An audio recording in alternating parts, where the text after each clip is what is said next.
the goals of the court and what we strive for, and I'm just very happy with the people that we have throughout our department that at the end of the day they get it.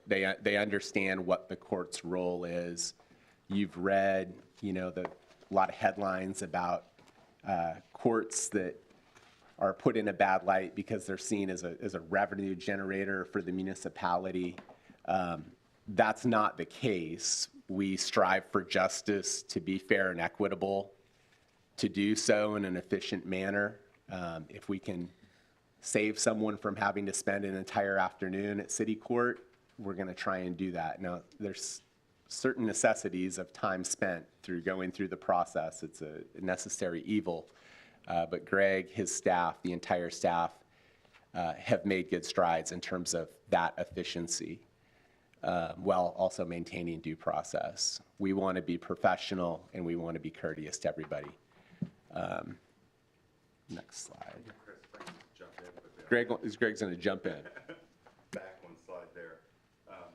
If we do the last three well, people end up feeling like they're treated fairly and equitably, and their likelihood to comply with the court orders goes up. And there's perception of the city as a whole goes up. Their participation as good citizens, law-abiding citizens, will go up. There are good studies to show that. So this really is something that we dial in on and try to do well, and I think we do a good job. And I think a lot of that has to be with being heard, whether it's from the initial contact with staff, any conversations that they have with the prosecutor, and how the judge delivers their finding. A judge could find you guilty, lay out the basis for why, and you can feel like they heard you. Maybe they acknowledge your argument and say why it came up short or why it didn't go. And they can say, I had a good day in court. I don't agree with it, rather than being put through, you're never heard, you're never acknowledged, you're found guilty. Well, it's a rigged system, or it was against me from the get-go.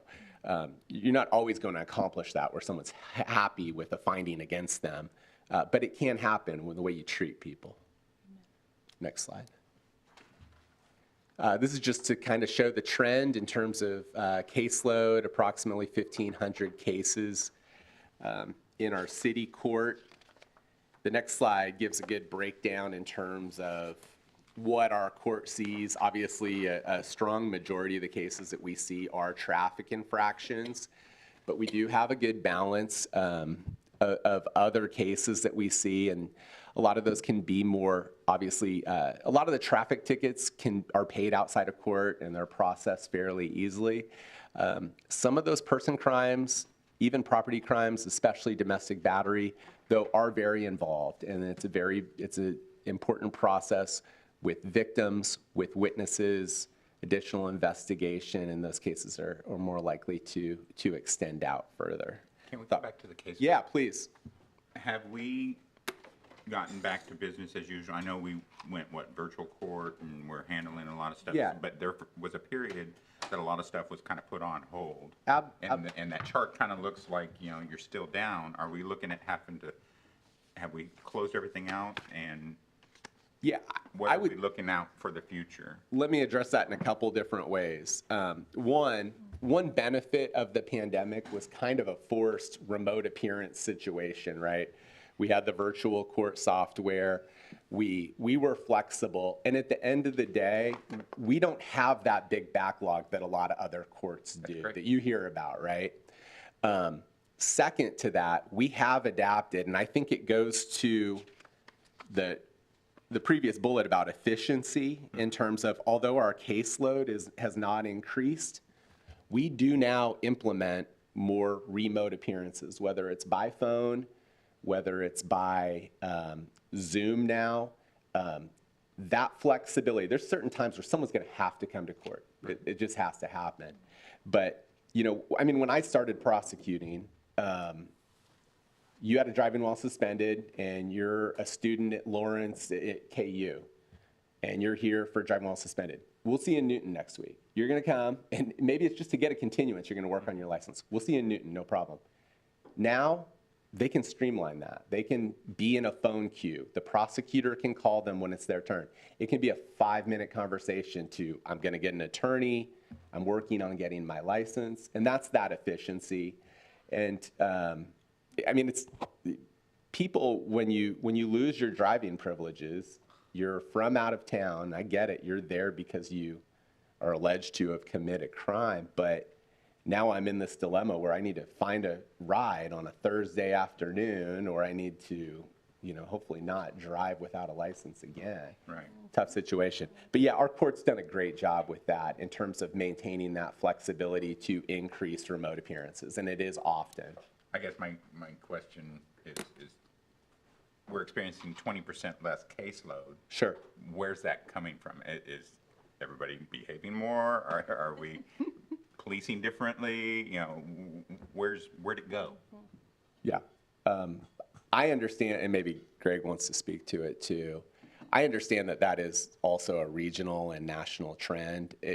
From a municipal court perspective, there's certain cases that are rejected by the prosecutor, but there's been no changes on our end. The cases that come are essentially the cases that come, certain percentage that are going to be declined, sent over to district court, and those that are prosecuted.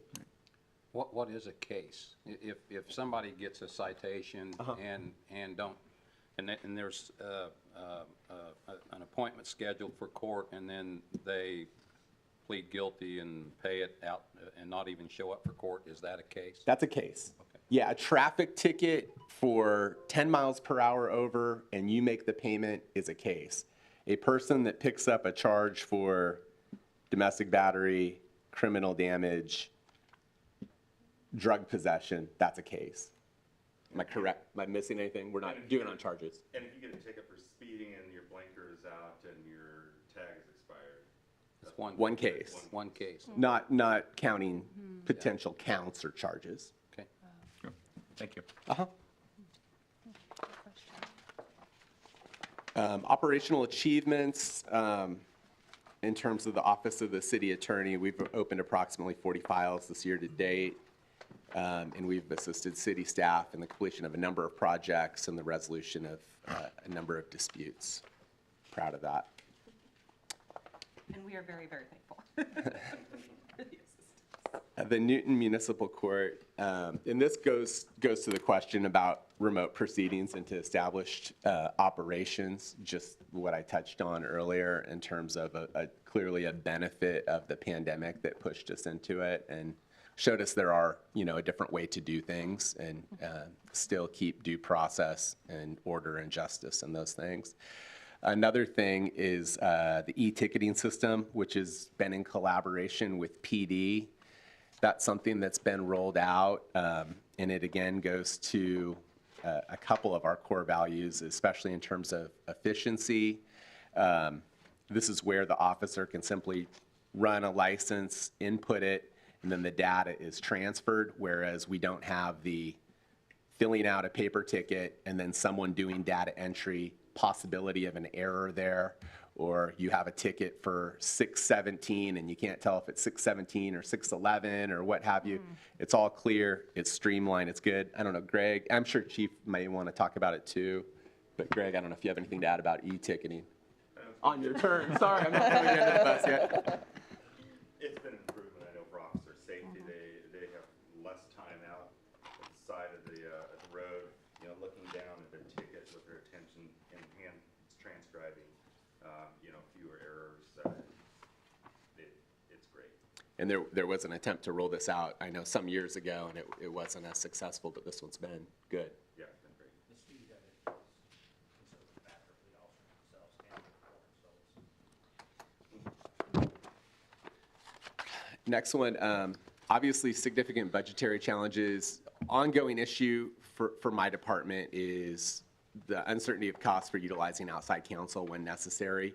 You just don't know how many of those cases a year that we will get. We make a strong attempt to handle as much in-house as we can. There are certain cases where we need to go outside, and I try and use my best judgment on when that's required that is just outside of the things that we do well. So we try and be very careful and very specific with that, realizing those costs are there, but it is, again, necessary evil. So go ahead.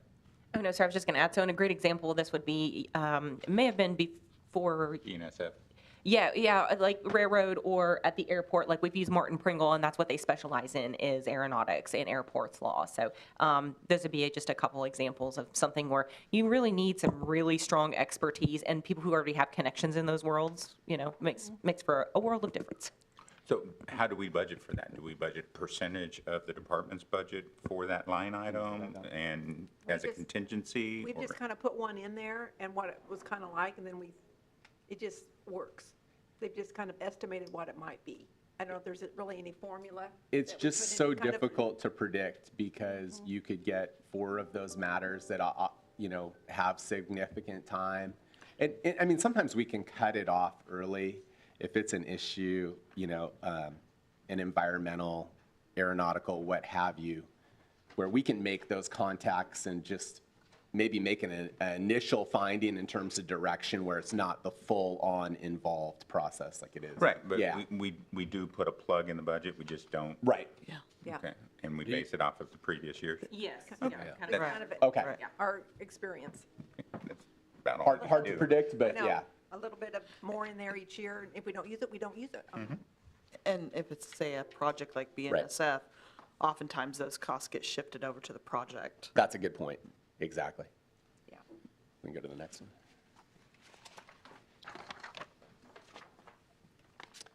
So our objectives moving forward for the court, it's to continue to focus on access to justice issues and trends. We talked about the remote appearances, suspended license issues. There has been recent legislation effective in 2021 that provides for a reduction in fines and fees should someone be able to show a manifest hardship for either themselves or for their family. There is that mechanism. We make those forms available for those municipal court litigants where they can petition the court to waive certain fines and fees. They're not trapped in that kind of snowball effect of losing their license. Maybe it changes their ability to be employed, and now they're overcome with fines, and it's a bad situation. So we want to provide that access to justice in those avenues. Finally, the last slide, we'll just talk about a couple things in terms of the change in adopted 2022 to proposed 2023. You see that roughly $30,000 decrease on personal services, an increase on contractual services. A majority of that is just simply the classification of our city court judge that was previously on that top line and has been transferred to contractual services. The city court judge is on a contract, and that's how that's being accounted for. You see really no other changes throughout. I will talk about some of the detailed changes that we made that I thought were interesting. We've made an ongoing effort to eliminate a lot of the subscriptions to written publications that we've had in the office. Matt, the assistant city attorney, most of our research is exclusively on LexisNexis, and we get a price break discount, part of the Harvey County Bar. So we have our Lexis account, and that really covers most of the research that we need to do. Also, we made an increase on our court-appointed attorney fees. So maybe as you recall, certain cases, if someone's charged in city court, they're entitled to a public defender. So we have a panel of attorneys that the court can assign if they can't afford an attorney. What we've done is we've increased that budget line item $5,000 to provide for, we're talking about maybe a 10% increase, is that right?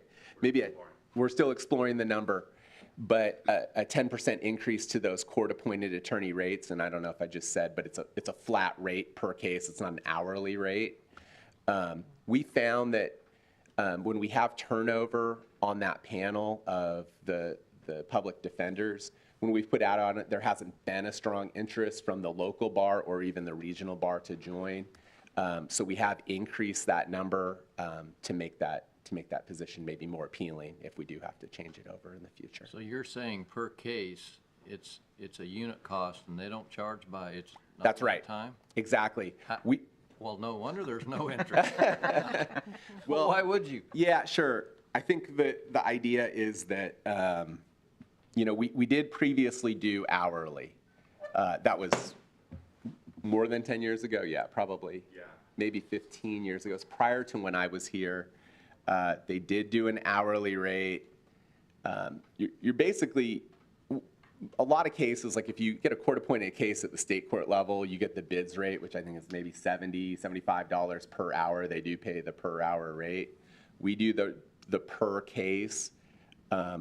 Oftentimes, a lot of the cases are less time involved than like a felony case that can drag on. These cases we're talking about like access and efficiency. We allow for the public defender to meet with the prosecutor on Wednesday for a time slot. They can talk about all their cases.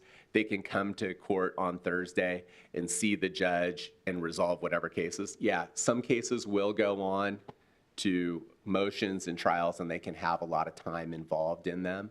But we found that the per case rate is a fair arrangement, at least in terms of the way it's administered. And we have had people that are willing to take it on that panel. If I But- could jump in, when we made that change, the attorneys that were doing it, they liked. They didn't have to track billing hours. They didn't have to send us invoices. We just paid them. We paid them upfront. They got their money, and it worked out. They were getting just as much, if not more, for their services, and it was less burdensome for them. And they do have a nice economy of scale. They come in, meet with the prosecutor, and okay, I've got 7 defendants. Bang, bang, bang, bang. All right, and it works really pretty well. And they do like it. Now up front, when we're trying to solicit, it doesn't always look as attractive up front, but when they get into it, when they do it, they find that it works really well. Those are all good points. And to your point, Leroy, yeah, if you're doing 1 or 2 cases, it definitely doesn't make sense. But to Greg's point, if you have that volume, it makes sense. And whereas the city does then charge the defendant for a portion of those court-appointed attorney fees, to Greg's point, the public defender isn't waiting on that. They get paid up front regardless of whether the city receives any payment. So they get that payment promptly, immediately, without anything. So that's our presentation. I would stand for any questions. So would Greg. I'm good. Thank you. You got it.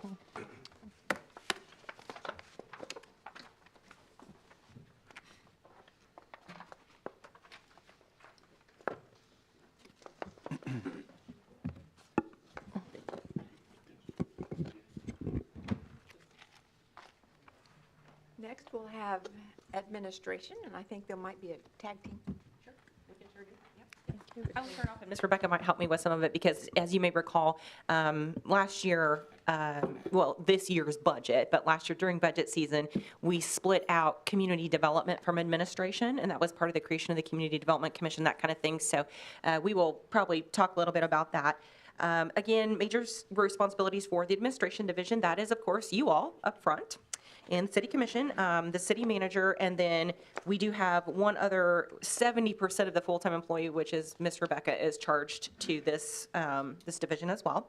City clerk is our clerk, and then Ms. Sarah up front, the executive assistant, is Denise's assistant. Human resources, we have 3 full-time employees in our HR department. Communications, Ms. Aaron, we have her, and then part of a full-time employee, and that is a discussion we have recently had that's a bit of a change. You may recall we've had some changes to our Convention and Visitors Bureau recently, and we've had some concerns about our bed tax and how that is coming in, and how all of these long-term stays that are longer than 28 days are greatly affecting that revenue stream. And so we are going to share part of the CVB person. They will also be helping with Main Street. Rebecca, is that correct? That's our plan? That is correct, yes. Yeah. Yep. And that is a person we have yet to employ, but we are in the final stages of hiring that person. So for next year, that position will be shared half here, and then we'll also assist Erin with marketing and public relations and those kind of things, which she really, really needs as well. So I think it's going to be a great way to compromise on the funding, because out of the CVB funds for next year, we could either pay for a person and no projects, or a projects and no person.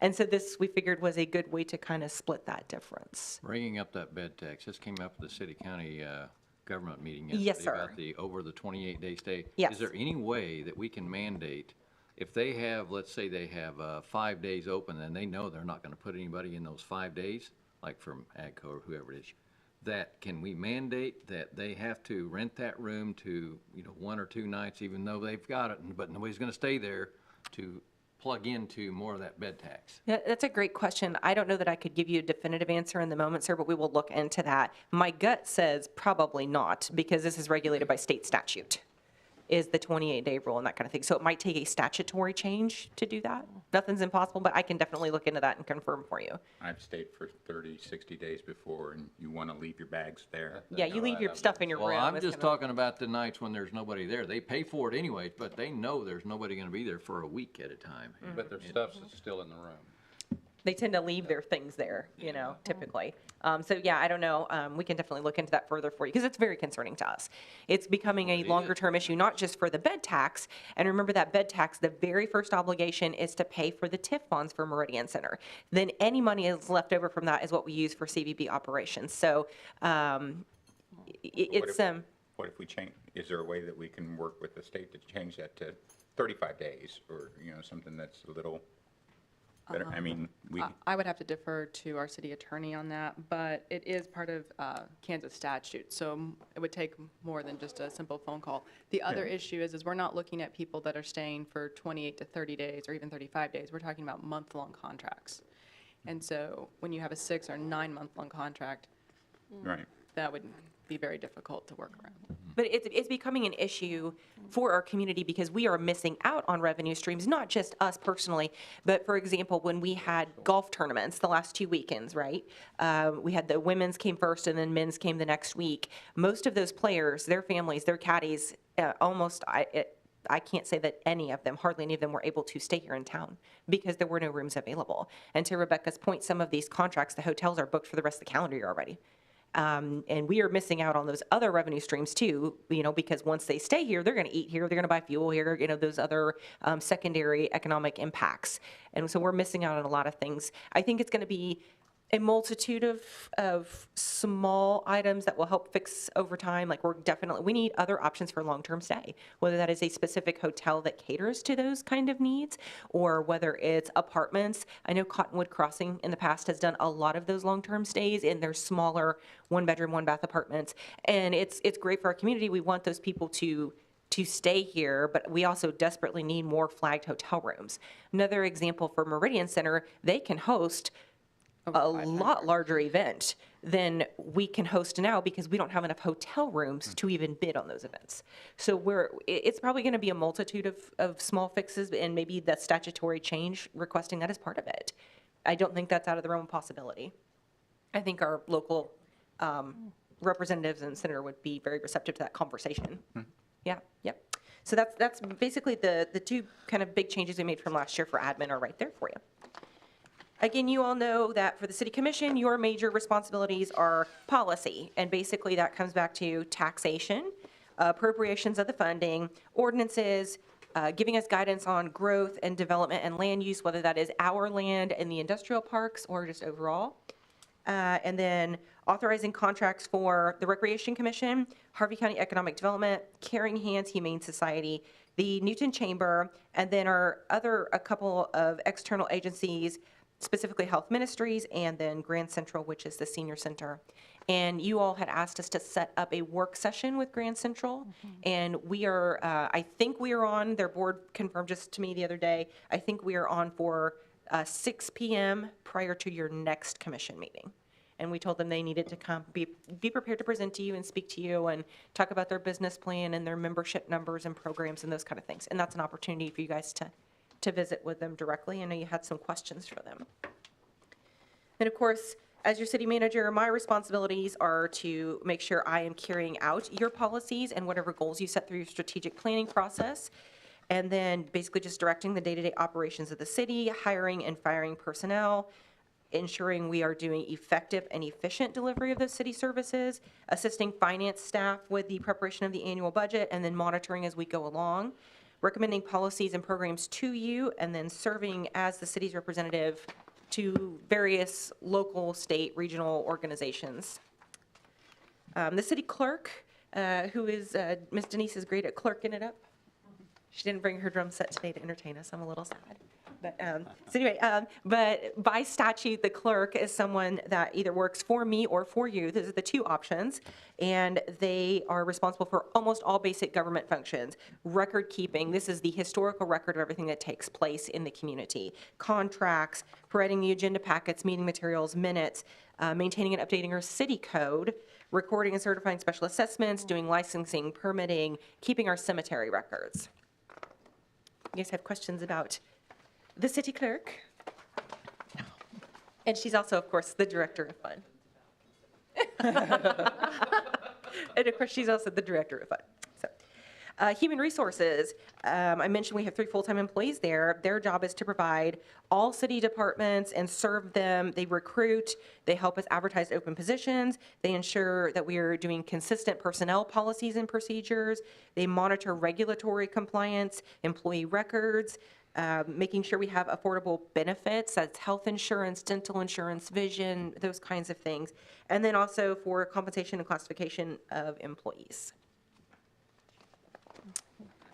And then communications, making sure we are managing our public information, managing our public image well, making sure we are doing coordinated branded marketing. That's something that we wanted to work on in the future, and I'm sorry Miss Erin wasn't here to speak to it a little bit, but she has been working with Rebecca and Zach and a team of individuals trying to make a more coordinated brand for the entire organization, whether that is making sure stuff that Meridian Center, for example, puts out, or Sand Creek Station, or whether it's us or the Community Development Commission, and that's incorporating the new flag brand and Choose Newton and all those kinds of things.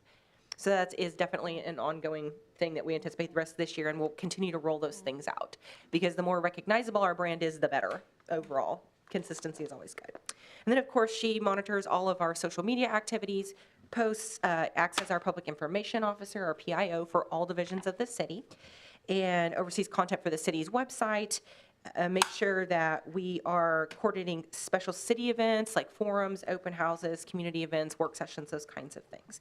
And then, like I said, we are working to standardize that brand. Is there anything specific you wanted to mention about that? No, I think that's the biggest part, is just trying to make that coordinated effort and really roll out the Choose Newton project that kind of got stymied with the pandemic. So that's the major pieces of it. And again, as you've all heard me talk with Main Street, just kind of bringing it better together, so. And Main Street's definitely going to be a new addition upcoming, so it's really exciting. We're really happy to have that designation. We're very proud of it. For our budget, really we haven't had too many changes, although you'll see personnel services kind of fluctuated up and down. You may recall we've changed how we are allocating those funds for transparency reasons. For me, for an example, so part of what I do at some point, not if it's every day or every week or every month, but I touch every division of the city in some way, shape, or form. And so my time, as Erin does, for example, too, she's working with the utilities, she's working with police department or fire EMS. So we have tried to change this a couple times over the years, so I'm sorry for the inconsistency and how it kind of looks like it's up and down.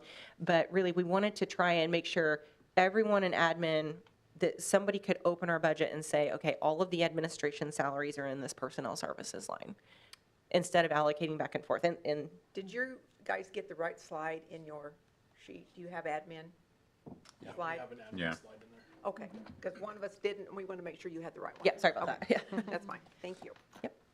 So really, that's the only real changes. Capital outlay, Donna, please remind me, what is that? Because that was different for '23, and I'm trying to recall what it was. If you would ask. I'm sorry. I don't remember if we needed a printer somewhere, or usually that's all that comes out of Yeah, it was something very specific that we needed to get. And oftentimes, remember, some of these contractual services also are like the payment of the bonds for Sand Creek Station. Those are in the administrative budget. So sometimes it looks like that's a large number, but remember, a lot of that's just passed through as we're paying off different bond issues.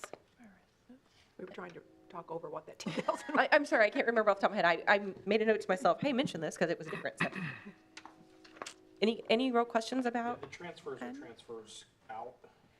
Yes, like I said, those would be like the payment of the Sand Creek Station bond issues. Yep. And And also- the contract services we mentioned, like carrying hands and those. Yeah, so It's also the sales tax transfer to the Eco Depot. So I upped that because we're getting more sales tax, and usually I put about 1.5 is what we always said. Now it's gone up to 1.8. If I don't have budget authority in there, I can't transfer that over to the economic development. So that's directly related to the half that we have to stick in Eco Depot. And that changes, to Donna's point, because remember how the ordinance is written, it says that half of that money will be transferred, but as we're getting more sales tax, that money has changed over time. So it comes in from the county to us, to admin, and then we move half of that to the ED funds. And then, So- yeah, there's about a $256,000 increase, give or take a couple $100. 100,000 is for transfers, so what's the other 156,000 increase for? I know there's 10,000 in capital outlay, so that's 146. the other is the other position. We're going to share that half position. So remember, part of Rebecca, we moved back into administration. We had moved it to community development last year. So you'll She's see now that, 70% in here. yeah, it was in community development. Does that make sense? It's not more, but we You know, just I think transferred that it. One thing that would be helpful, and I'm going to Yeah. ask this later today too. Of course. Is when we have like, Chris had a $3,000, actually less than, $3,000 increase in his budget. Like, okay, I mean, I'm not, but I think when there's 156,000, it would be helpful to see why, specifically where that increase is. Yeah, absolutely. All of it, like accounted for, to Yeah, know of course. exactly where it's going. So Of course. if that could be done, that would be helpful. A lot of it is, of course, salaries go up like 5% every And I year. can So- get that. So I think it would just be helpful for us to see that, because I don't know, Sure. a lot of salaries going up. How does that equate to the 156? What part of that? Where's the rest of it? So, Well, you have about 128 in personnel services. Well, remember, like we just said, that That's- we're using part of Rebecca now, we're taking that out of community development, moving it back to administrative services. So you'll see the community development piece go down when we get Down. there. well, we're going to have a lot And of then questions this see- year on why an increase. Of course, yeah. And so I think that every dollar we need to know how it's being spent. I'm not for micromanaging or anything like that, but just of a sense of, we got to be able to explain it. Yeah, well, especially a larger increase like that, absolutely. Makes perfect sense. On the other side of it, I think we need to know where the monies are coming into administration. That if the administration could put out 2.4 million, what's coming into administration to fund that? Well, they're in the general fund, so it all comes in, and it all kind of, this is where ad valorem, this is all your engineering services, your fire comes into general, everything comes into general. So it's kind of hard to break out what comes in just for admin. 'Cause it's all But it's one- all the. As far as coming revenue. in, Yeah, but we can tell you, yeah. we're going to go over what comes into revenues for the general fund. But that includes, this is where our, used to be our big interest income would come in for that. You know, our transfers come in from each of the utilities to general fund. That's what funds admin. Clint, can you move your mic over so that you are heard on the live stream, please? Of course I can. Thank you. But we will get that all Thank you. broken out for you. Yeah, no That'd problem. be helpful, yeah. Absolutely. A lot of it was, it's hard to get all that on a slide for you. Oh, totally. Yeah. Yeah. We've always just done this. We will so- get but you we as can much make detail as changes. you would like, more than you would want to know. Let's not go all the way. Let's just find a little bit. We can do that. I mean, the binder's got lots of room left in it, but I don't know that I want to fill it up either.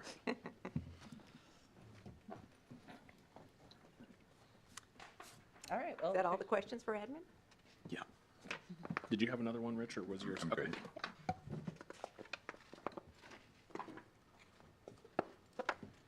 Next in line is chief for the police. Oh, were we doing community I development? thought I had community development. Sorry. That's what got mixed, that's the, Uh-oh, yeah, it should come after police. sorry about that, okay. Those were the slides that got rearranged in the Gotcha. binder. Please, next. Okay. And theirs is all in line. We use old ones for us, so they're not, we're gonna have to hunt for our, Oh, that's fine. I just want to make sure I was yeah. not. They've got theirs in line, but we don't. So. It's you, Keeps me on my toes. whichever you feel comfortable. It might,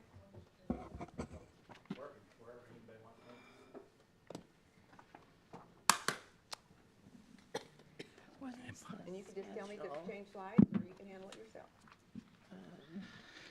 Okay. Well, I was getting ready to get up to the podium, but this is probably a little better.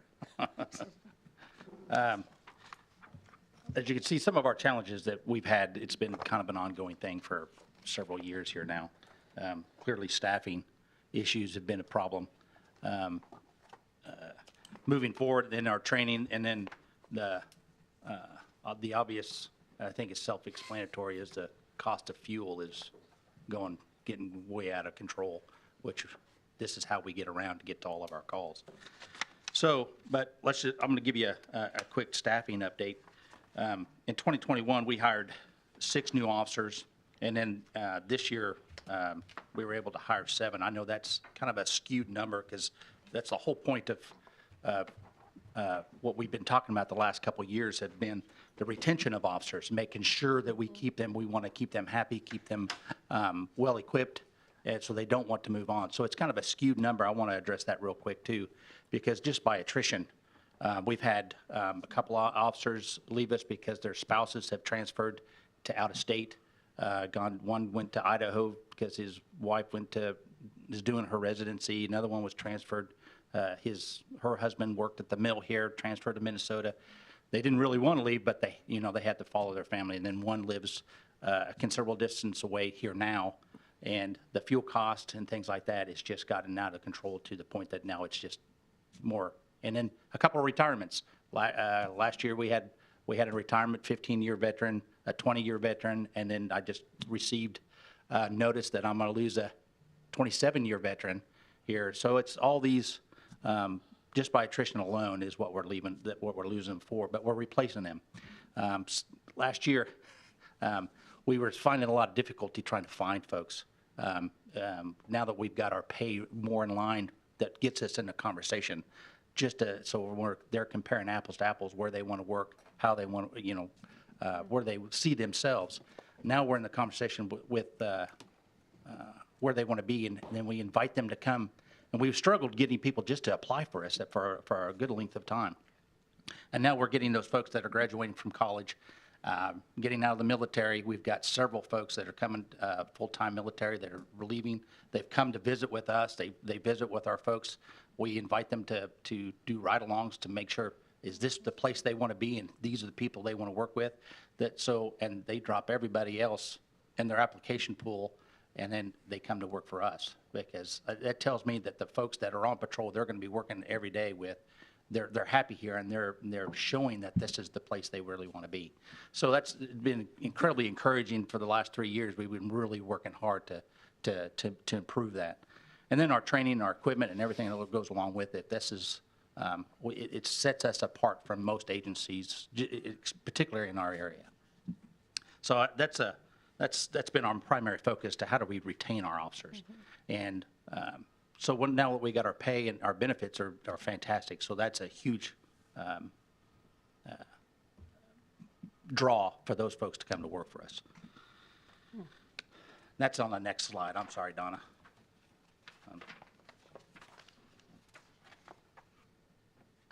I would ask that with the ones that you lost for various reasons, and then just the retirements, and then the gain of 13, is that a wash, or have you gained, do you have a net gain? Does that make sense? In other words? Yes, last year, if you remember right, we were talking about this hospital, like a resource officer type, a hospital officer that we can, and that was 2 additional officers. The hospital would fund one, and the city would fill that gap and fill the other. Now, all these folks, I mean, it takes nearly a year just to train a singular officer. I've got 3 in the academy right now. I've got 2 in field training right now, and I've still hired. Now, these 7 that were hired, they haven't really actually started. I have one that starts on the 23rd of this month, one on June one on May 31st of this month, and then one June 20th of this month, and another one August 1st. So some of these folks were staggering them because a couple of them have not actually been released from the military yet. So they were being proactive and trying to find a position. And then Sadly enough, that's normal. It's okay. It is not an earthquake, it is just If we a weren't a train. train town, I would be Life concerned. right, it would be. Yeah. Don't panic, it's all right. That's So normal thing. to answer your question, yeah, so they're- gained. we have gained You're gained. 2, and then hopefully by the end of the year, we can really, if not sooner, we can really, because working with NMC has been, we're there anyway, and we have an office in there. Val Gleason, the CEO, has been incredibly generous with us in having a spot there so the officers can go. But then we're there anyway, so that's why that was our gain, is those 2 officers. And we're just now being able to fill those spots. It's been challenging with the pandemic and everything that's gone on. We've had a dip in, you were asking Chris about our caseload at municipal court. It's a ripple effect. In 2025, we responded to 26,000 calls for service in 19. In 20, it dipped down. We were about 22,000 actually, 22,000 calls for service. So it was a dip. Now in 2021, we're rising back up to, again, we're about 20, we responded to just over 24,000 calls for service. So it's on the rise again. And that's a lot of calls for service for, at the time it was only 38 officers total and then we were shorthanded all that time. So once you put all these folks that are going to be, by this time next year, all these folks that are in training now, they're going to be on their own, and we can do a lot more proactivity. And proactivity doesn't mean just traffic stops and things like that. It's being a part of the community. And it's a really big push for us to be that community policing, being out in our parks more often and having conversations, get our folks on the bikes, get them on the bike path, and just meeting and being a part of the community. That's our big push. And a lot of these young folks that are coming out of college, that have college degrees, this is something they really want to be a part of. And we're going to give them all the tools so they can accomplish that. So we show the community we're a part of it, that we're not against it. And we still have to write tickets. Some people still have to go to jail. I mean, there's just certain things we just have to do to make it a safe community. So What So you is the have all your max? slots filled? as of right now, we have all our positions identified and ready just to get them started and then start the training process. Okay, and what max is that? What number is, I think 42 officers, 42, because I think you told me that was 42. 42 commissioned officers, and then I have 3 supporting office staff.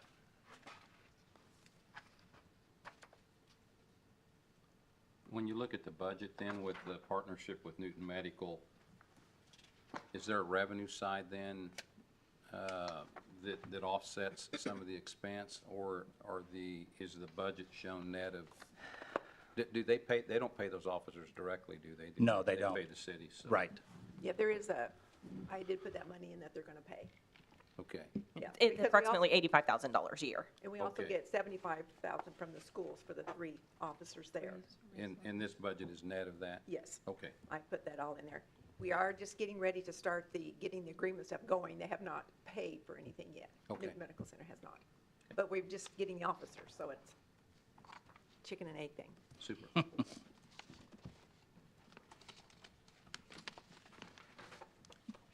So I think we just move on to the next slide, and you're going to see a significant jump in the personal services, which that's just we had to increase our pay to get folks to come to want to work for us, so it sets us apart, like I explained earlier. And I think that's what's the vast majority of that increase is about. Now, to offset that, our operating costs, because of the fuel costs and things like that, which cause us to, we're not doing, our transfers are staying steady, so we're compromising on, we're holding some of the equipment a little bit longer, which is going to cost us, maintenance costs that are going, because we've been trying to do that the last several years anyway, stretch our cars out to go a little bit longer. And we added another year, but what comes with that is a little bit more maintenance costs and things like that. So our transfers, we're really trying to stay steady on that. Eventually, we're going to have to raise that because the price of vehicles have risen substantially. the last couple of years, and we're finding it more and more difficult to even find vehicles that are suitable for police work. And he didn't really raise his MER allowance because you can't spend it if you can't buy it, you know, and we don't know what that's going. So he's still behind a couple years on his vehicle, so he's got the money in there to buy, but right now there's nothing to buy. There's very, very little out there, and I'm not just we can't just go to the lot and just buy a vehicle, because that opens us up for so much civil liability, because if we're pushing a vehicle past its manufacturer limits, then it puts the officer in danger and then puts the community in danger when we're in certain activities, when we're trying to, you know, chase and fleeing vehicles and stuff like that. So. Can you say a little bit about the personal services, or I mean the contractual services that went down 44,000 or whatever?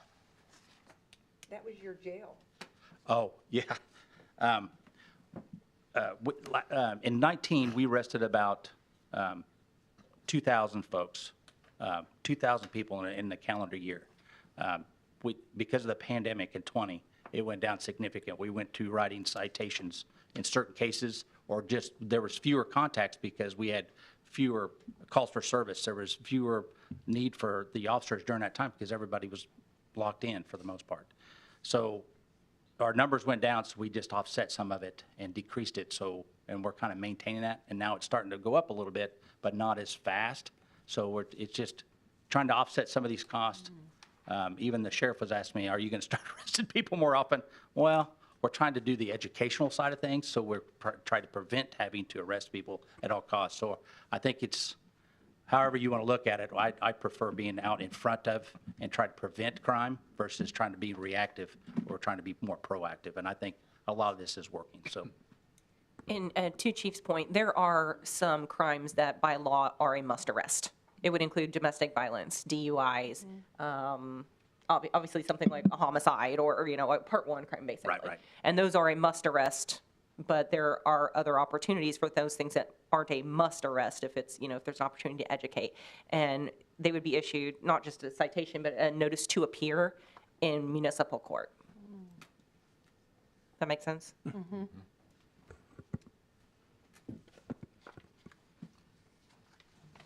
So he did come down significantly on that because he's had to go up on his training.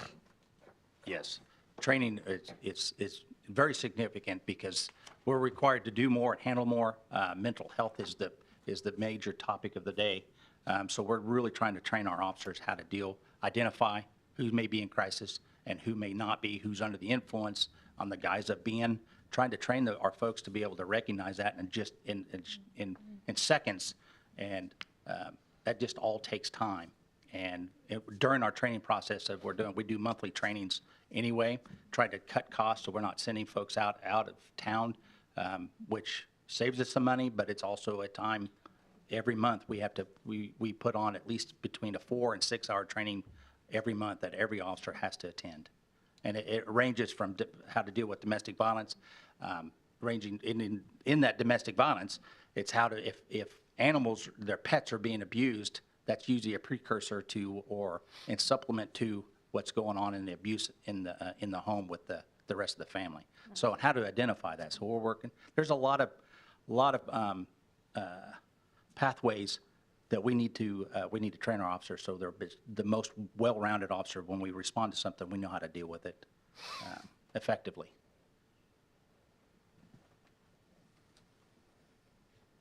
Also, I believe in 23, maybe 23 or 24, sir, there have been some statutory changes for new mandatory training. Things we were already somewhat doing, but now they're going to be mandated, and it's going to be a burden on all agencies, I think. Yeah, we're not going to be alone on de-escalation, which we spend a lot of time, use of force, all of those. Everything we do has an element of use of force, so we have to train on that. And we're being asked how much, what is it, and we can provide all that information to the states, to the state's attorney's office whenever they're asked, which is what they call a C-post, which is professional standards, which most states have that, and we have that, and we have to answer to them at any turn. When they send us a message, we have to provide that information immediately. and which we do. And we have a lot of layers of accountability with our car cameras, our body cameras, our report writing, everything that we do, it's readily available, so. When you see numbers, you know, we have to have an adequate police force, but when you see numbers this big, not picking on you at all, Not at all. it shows the importance of increasing your valuation so that your personnel, I mean, you just take an average raise, and if the valuation isn't going up, if the community isn't growing and prospering, then you know, deterioration sets in and bad things start to happen. So I think that people oftentimes don't understand how important it is. You know, you see people making snide comments on Facebook about things coming to town or us doing certain things. They're trying to create a culture of success in a community, and they just don't understand how important it is that and how special it is that we have the people and the personnel that we have to create the culture that we've created to kind of make things work. So just a side comment Yeah, there. it's well said. It was, and it's that level of trust that we have to have with our community. Our community has to trust us, and it's bridging that gap between that and make sure we send that exact message out. Rod, well said.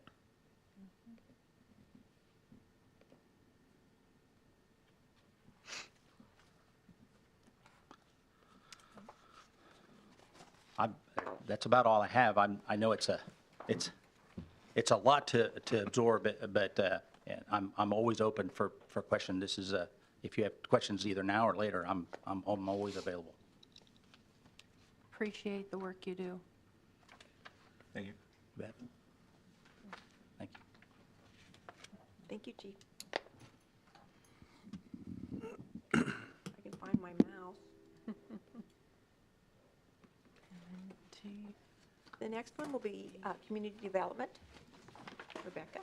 Here it is. And I'm sure Community development. Zach? Inside admin somewhere. If you want to pitch in. Yeah. All right. Mike's got it, so you'll have it. You want to run it? Yeah. Okay. I gotcha. Okay, so like we talked about a little bit with the administration budget, community development was something that was pulled out a little earlier, and then it's been reworked a little bit. So when you look at the numbers that we're going to look at, they're not going to look that much different, but there's a lot of staffing changes. As you know, you have your full-time community development director, Zach. You have 30% of my position doing the historic preservation, revitalization, and the Main Street work, and then adding the full-time management analyst. They're coming in starting as a part-time, three-quarters time, I guess we can say, in August, but moving to full-time in 2023. So that will help with the substantial increase we have in community development.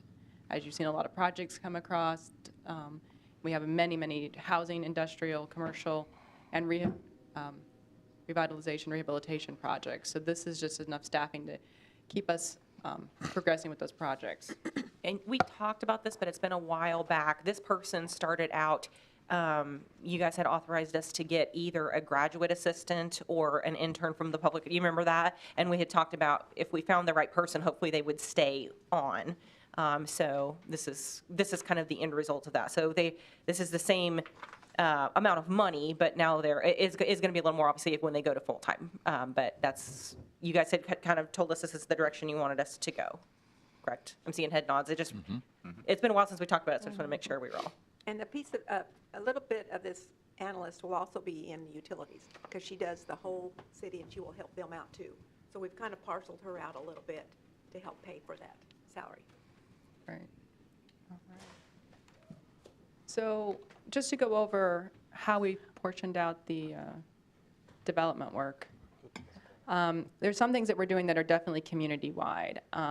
The technical assistance to all applicants and citizens and developers, a lot of the work we do, and Zach can speak to this as well, it utilizes many different facets that we have. It might be a historic building, so it needs to have those. It needs to have tax credits. It might have zoning constraints. There might be other city incentives that we have, state level incentives. So we really like to work as a team and bring everybody in together. So with some of these things, just getting the person asking the question to the right answer and making sure that we're all working together efficiently. Overall development is in charge of the oversight and the execution of the strategic development plans for housing, the downtown redevelopment, the comprehensive plan, like we've seen, and obviously implementing and staffing the Choose Newton Group, also known as the Community Development Commission. As you remember that we established fairly newly the Newton Land Bank, and so this department is also staffing and implementing those goals. And again, more recently, our Main Street project. So that helps with some of the things we'll be doing that this year, but we'll be seeing the effects of next year more than likely is the overall community impact survey, which will be given to us through Kansas Main Street, but we'll take some staffing time for us to work with them so we can actually work with our annual impact report that shows that impact in the development in the C3, and then of course establishing a unified work plan for the subcommittees. So a lot of wonderful and exciting things happening, but keeping us busy. Next in development, we have a substantial responsibility in residential development. It is one of the Commission's priorities. It's been in many of the different work plans, is to assist with various housing products at different price points so that we can continue to grow a good, stable housing. We have projects in single-family, multifamily, senior living currently. Again, we work to connect those developers with different incentives, such as the Moderate Income Housing Grants, you'll remember, RHIDs, low-income housing tax credits, and other things that can come across that we utilize. Zach, did you want to add anything there? No, just the added component of now recruiting a hotel and/or apartment complex. We kind of hit the accelerator on that. So we're trying to solve I don't think we'll be able to solve the short-term solution, but the long-term solution of more branded beds and possibly an apartment complex. All right, perfect. And then, again, revitalization of our current housing stock. So we still are operating the Build Newton program. We may be looking to address that at another point, but the neighborhood revitalization program assists in helping to offer those incentives to the older areas of town. Our sidewalk partnership, which we are still offering that rebate of $3.50 a square footage to help assist in our sidewalk repairs. We have utilized CDBG fundings for many different items. We have our weatherization program, and then doing the RHIDs downtown for those upper story developments. So just a beginning of those programs. Donna, do you know offhand how much is in that builder incentive program Remaining, remaining? about $80,000. Okay. Which this is good. I mean, maybe it's a good time to bring this up. We actually meant to discuss this with you at some point in the near future, but we are at a point where it's been our opinion, the last couple of people who have applied, that the houses, it's been effective. The houses are now selling while they're still, some of them while they're still being framed. And so remember, that program only reimbursed construction loan interest after they get certificate of occupancy until the house is sold, not to exceed a maximum $10,000. Mostly it's been Klossmeyer who has utilized the program. We've had a few others, and we offer it to everyone, of course, but they've been the ones building the most. But right now the homes are selling, and we're not even getting to the C of O point, much less a need for reimbursement. So we would like for you to consider maybe perhaps dissolving the program, and we could reutilize those remaining funds towards maybe more revitalization stuff. I know it's been a concern. We had such a small amount of money to put towards revitalization, and it was specific to paint and guttering, and there are some things that are a much higher need, that they need actual siding or windows or those kinds of things too. So just something to put on your radar screen and start thinking about. So we're grateful the program's been effective, and in speaking to some folks at Klossmeyer, I asked the question a while back, if this goes away, is that going to deter you from building here? And they said, no. Our problem was we couldn't sell. And he goes, now I can't put them up fast enough. So this is good. It's good, but it also speaks to Zach's point about housing needs in the community.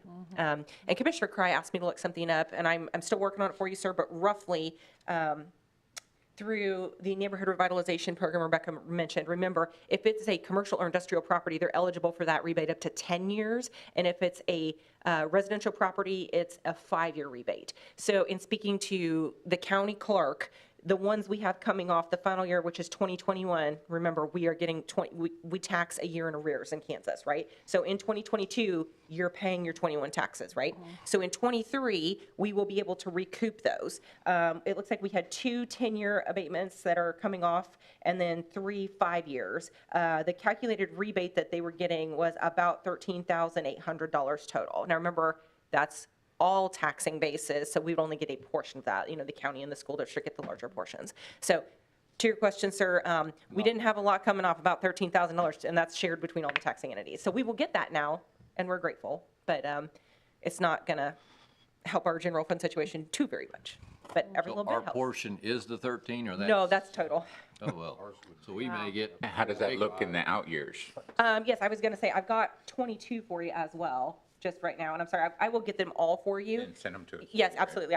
We just got it from Rick, and I was working on it because Commissioner Cry had asked me the same thing the other day. It looks like in excuse me, sorry. Shoot, where did the little tab go? Okay, in 22, it looks like it's an additional $12,700. So remember, you guys, we're giving these exemptions. It brings the business to town. We are giving up some funding, but in the scheme of things, $12,000 over 10 years, perhaps it does add up, but a year at a time. Means a lot to them. It means a lot to them, yeah. Yeah. So, it's always, that's why we do this cost benefit analysis. That's why we do those. Yeah. So, but I will get it all in the out years I have about 10 years out for you. I'll get it to you. Okay. It'll look better in 15 years. Yeah. Maybe. It depends on who comes in and asks for what next. Yeah. You never know. All right, well, and again, going back to, so this is our residential, just a quick overview. The next major item that development works on is the commercial basis. And again, that's where we work very hard to get that recruitment and development of just the various businesses that the community needs, and it's come to the top. Getting a good mix of projects that forward the community growth and that fit with all the various plans that we already have in place, and also to apply and manage those grants as they become available, like the CDBG grant that we, Zach applied for and got to our local businesses in the fall. The other part for the commercial segment would be revitalization, again, of our current, making sure we're looking forward to new and shiny, but also taking care of our core and what we've had previously. And again, they can use that neighborhood revitalization program in those commercial areas and help do infill. The sidewalk partnership does allow for commercial buildings as well. It's not just a residential one. And now that we have our Main Street program, that is for an entire C3 district. So we cast a wide net there, but hopefully get them some more incentive abilities, some more grant opportunities, some more technical assistance to continue to help grow our strong business base.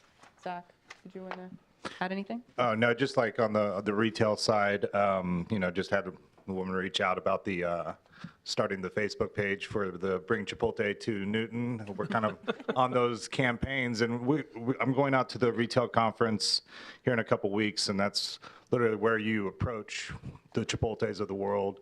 We've been working with Starbucks for quite some time since I started here, working with site selectors, finally got them going, got that announcement. So we have several that we're talking to. It's just, they're circling. We'll get them there. Can I give you my list of people to talk to, please? Please do. Okay, I'll put it together for you. Yeah. The running joke for Zach and I for years has been we've had several people who will tell us, if you can get an Aldi or a Spangles here, they were jokingly said, we will build a statue of Zach in the park if we can get an Aldi here. Can you imagine? I just want to point out that the Bring Chipotle to Newton page is actually, I think, a positive thing that Facebook is being used for. She asked me if she could do that, and I said, honestly, you know who this mysterious person is. Yeah. I had contact with her because I told her any data sets that we could collect, the better. And I told her we're going to be putting out a survey to kind of gauge that interest of what, not just Chipotle, but what other, restaurants, retail, what people want to see.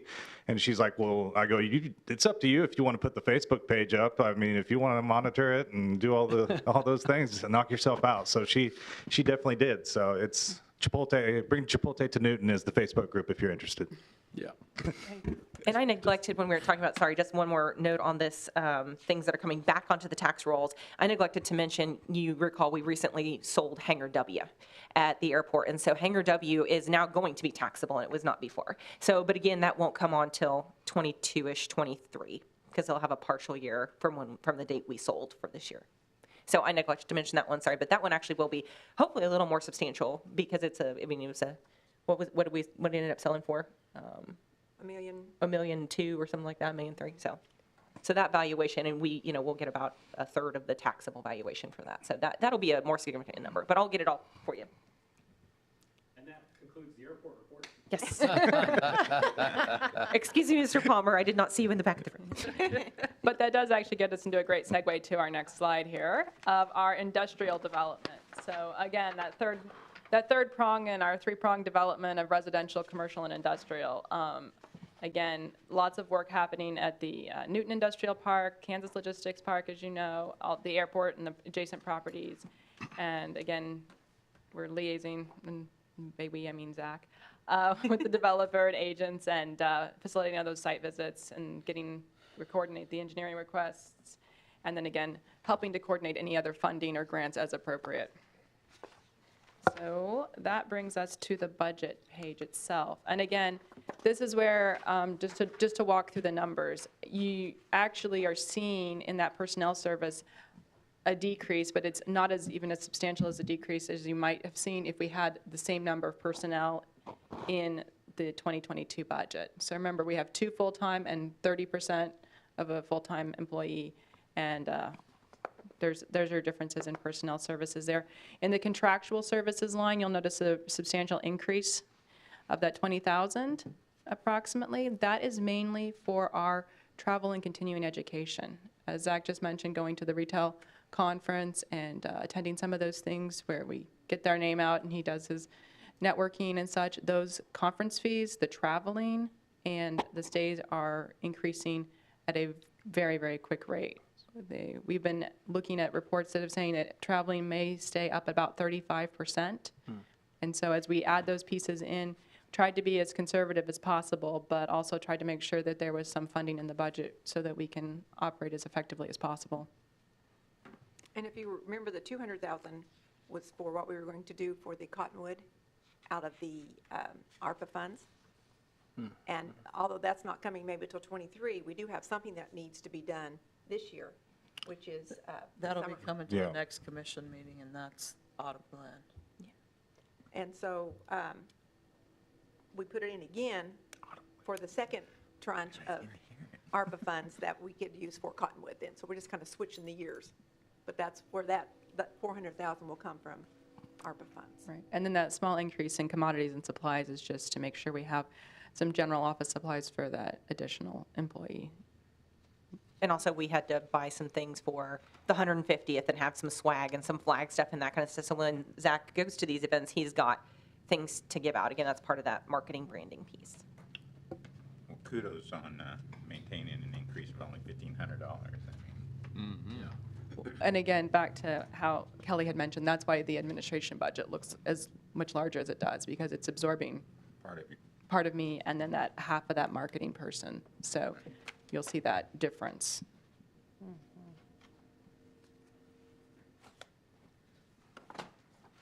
Any questions? Good report, Zach. Thank you. Come on, Chipotle. Put Waffle House on that list.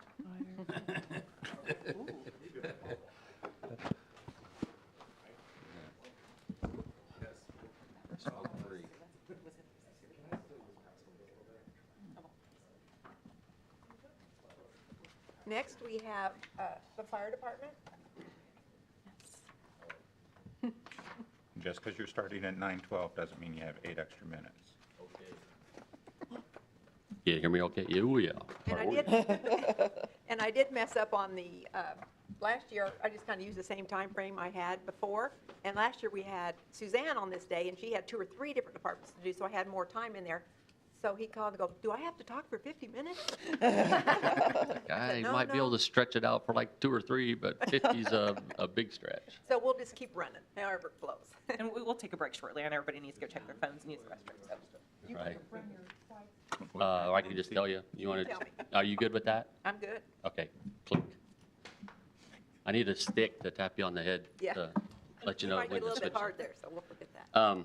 So as you're all aware, our mission is we're dedicated to a constant pursuit of excellence in the provision of quality fire, EMS, and other individualized services to those in need, which encompasses our responsibilities, which is on our next slide, Don. Our citizens rely on us for not only just fire and EMS, but for hazmat, for tech rescue, for vehicle extrication, disaster response, like we sent crews down to the tornado in Andover. In addition, we are the, I guess you could say, the subject matter experts and represent Harvey County in the ESF, or emergency support functions, through FEMA in the areas of firefighting, search and rescue, and hazmat. We also try to spend a lot of time in community risk reduction. We're a little more effective when there isn't a world pandemic and things aren't on lockdown, that we can actually get out and do public education and prevention, as well as code enforcement, and our community paramedicine initiative. All this is done primarily for the eastern half of Harvey County. So next slide, Donna. Despite our best efforts with our community paramedicine and community risk reduction efforts, our call volume continues to increase. Between 20 and 21, we had about a 13.5% increase in call volume. We're currently on that same pace again for this year. So we're on a pace. Last year we ran 4,100 calls. This year we're on a pace to run 4,600 calls for service. So in addition, our incidence of simultaneous incidents happening at the same time is increasing. Currently, 34% of the time we have multiple incidents happening at the same time. So 1/3 of the time is we've got multiple trucks out on the street tending to different emergencies. Next slide. Chief, and you may not know this question, and that's okay. How many calls in 2021 and 2022 were related or because of the pandemic? I would have to go back in and dig in to see what our COVID numbers actually were. I mean, do you remember, does it seem like we had calls related to people saying, I feel like I have COVID, I can't go to the hospital, I don't have a vehicle, yeah. I need a ride, or whatever? Yeah, we had several of those that.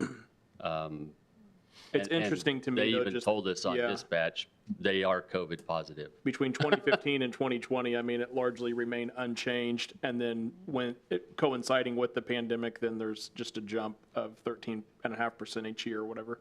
Right. I mean, that's, Yeah, in 2019, we saw a little bit of a dip. We saw a little bit of a dip in 2016 as well. That was at the kickoff of our community paramedicine initiative. And so we started addressing some of those super utilizers that we were seeing. But then the word got out that if you have those guys come in and talk to you about community paramedicine, they're going to put you in the nursing home. And so we had a really hard time getting people to let us in their front door anymore. But that was not the case. I mean, that was not what our intent was for any of those folks. It was to increase their quality of life, and sometimes it did end up that they needed more assistance than what they were able to provide on their own. And yes, there were some that ended up in long-term care.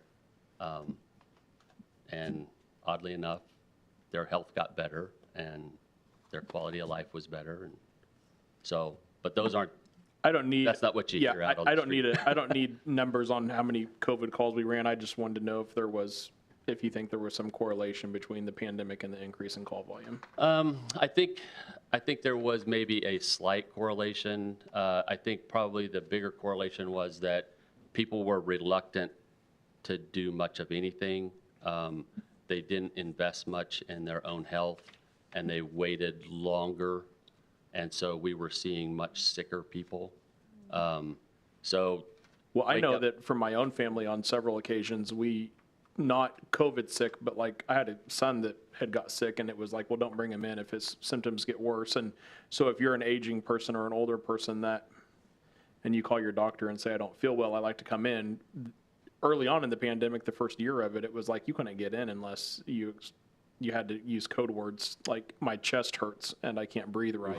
Right. Then they would have you come in, but at that point they may say, call 911. Yes. So I just, maybe not directly related to COVID. I know our own experience as a family was that the doctors were even hesitant sometime to have you come in if it wasn't life-threatening or if it wasn't, it was like, if you think you can self-medicate with over-the-counter stuff, do it at home.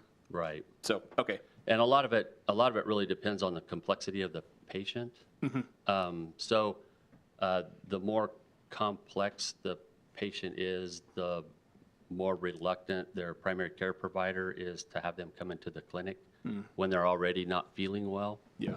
And so they have them come in, they have them call 911 or go to the ER. Much of these folks, many of our folks don't have the transportation access or abilities, or they just feel bad enough that they can't get in on their own, or they're too weak that their family can't get in. You know, the other thing is that, you know, we've got an aging population. We're above average with regard to average age for a community our size. So you couple that with other health issues, then you see an increase in call volume. Yes. And I think the hospitals and the news media did a good job of telling people to stay away from the hospitals, you know, because that's where you go to get sick during the COVID pandemic. Yeah. So people were really staying home longer, and they were getting sicker and sicker and sicker. And To the point they needed to call you then. right, and then there, you know, there was a lot of times that there was nowhere to transport them to. Yeah. So Okay. It looks like you have actually a higher percentage increase on the fire side than you have percentage increase on the EMS side projected. Any reasoning behind that? Weather? We're not really sure. The weather, you know, much of those fire projections are related to grass fires. However, our structure fire incidences are increasing.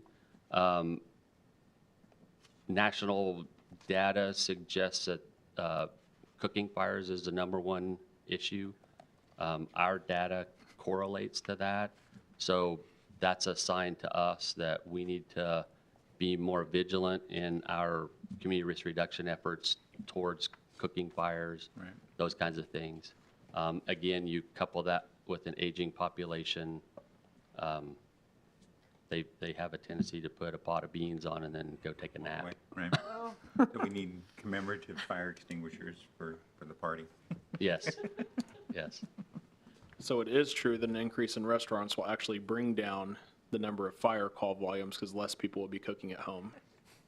Potentially, yes. I could see that, as well as probably Noted food for poisoning. future budgets. Probably food poisoning. Yeah, yeah. Sorry. Especially if I'm cooking. You don't want me cooking. Not good. Not good Objection, at all. pandering. Our next slide is our call volume by heat map, and the circles represent our existing station locations. You will note that there is an area to the north that our effective response area is exceeding our capabilities at this point. So the trains are getting longer and there's more of them. Matter of fact, that's why I was a little late. I was sitting on a very slow-moving train that just happened to stop once it cleared the crossing. But that's how it goes. The last data that I got from Burlington Northern Santa Fe was we were getting 42 trains a day with an average signal activation time on Main Street of 4 minutes and 35 seconds. So you couple that with 40% of our calls occurring in Station 1's district or north of the tracks. We need to be very vigilant in addressing our shortcomings north of the tracks.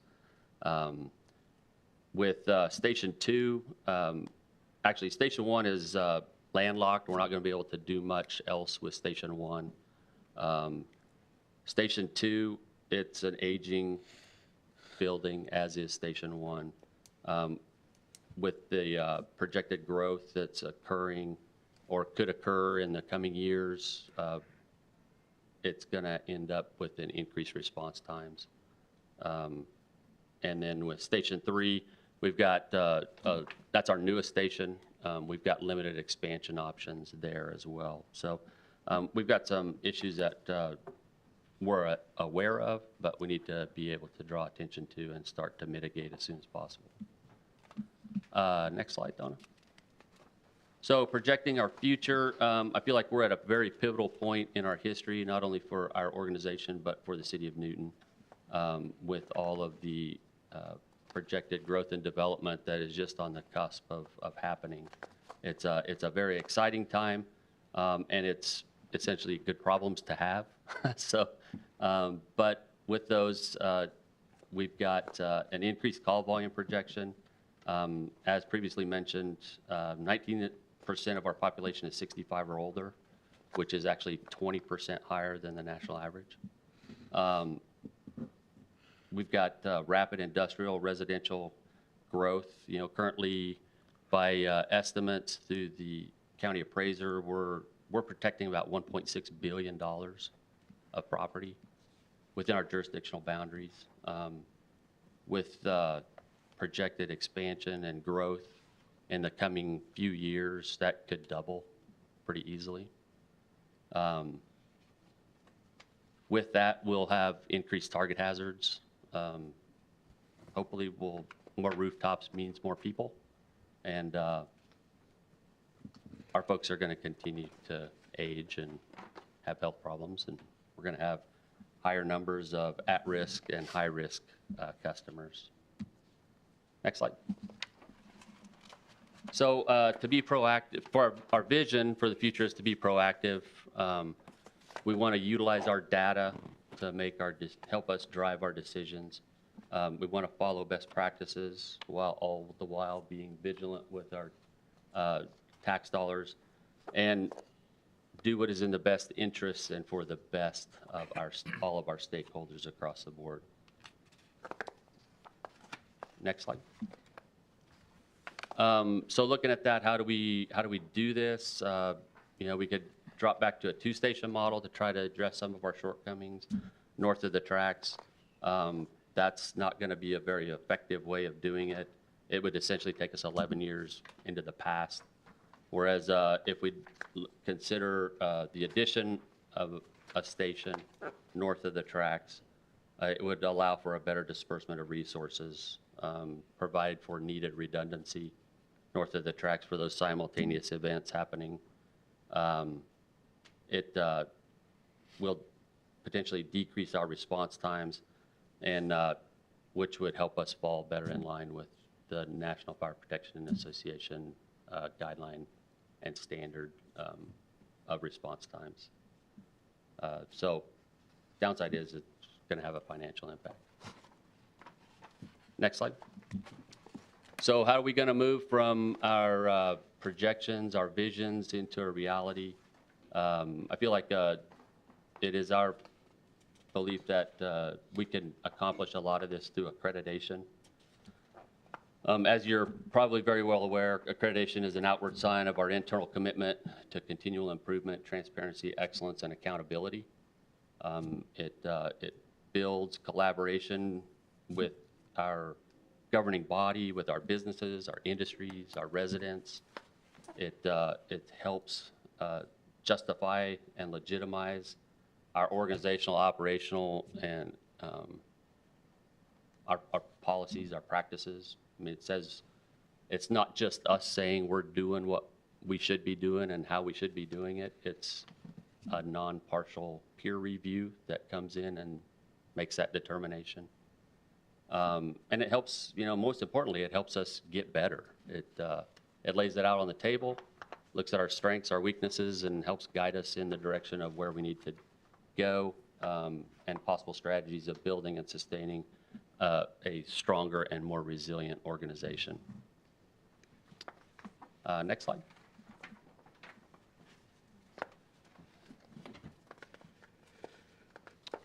So what's a timeline look like? For 2023, I am proposing that we add 6 additional personnel to our organization at the line level to help bridge the gap of our operations deficiencies that we're foreseeing.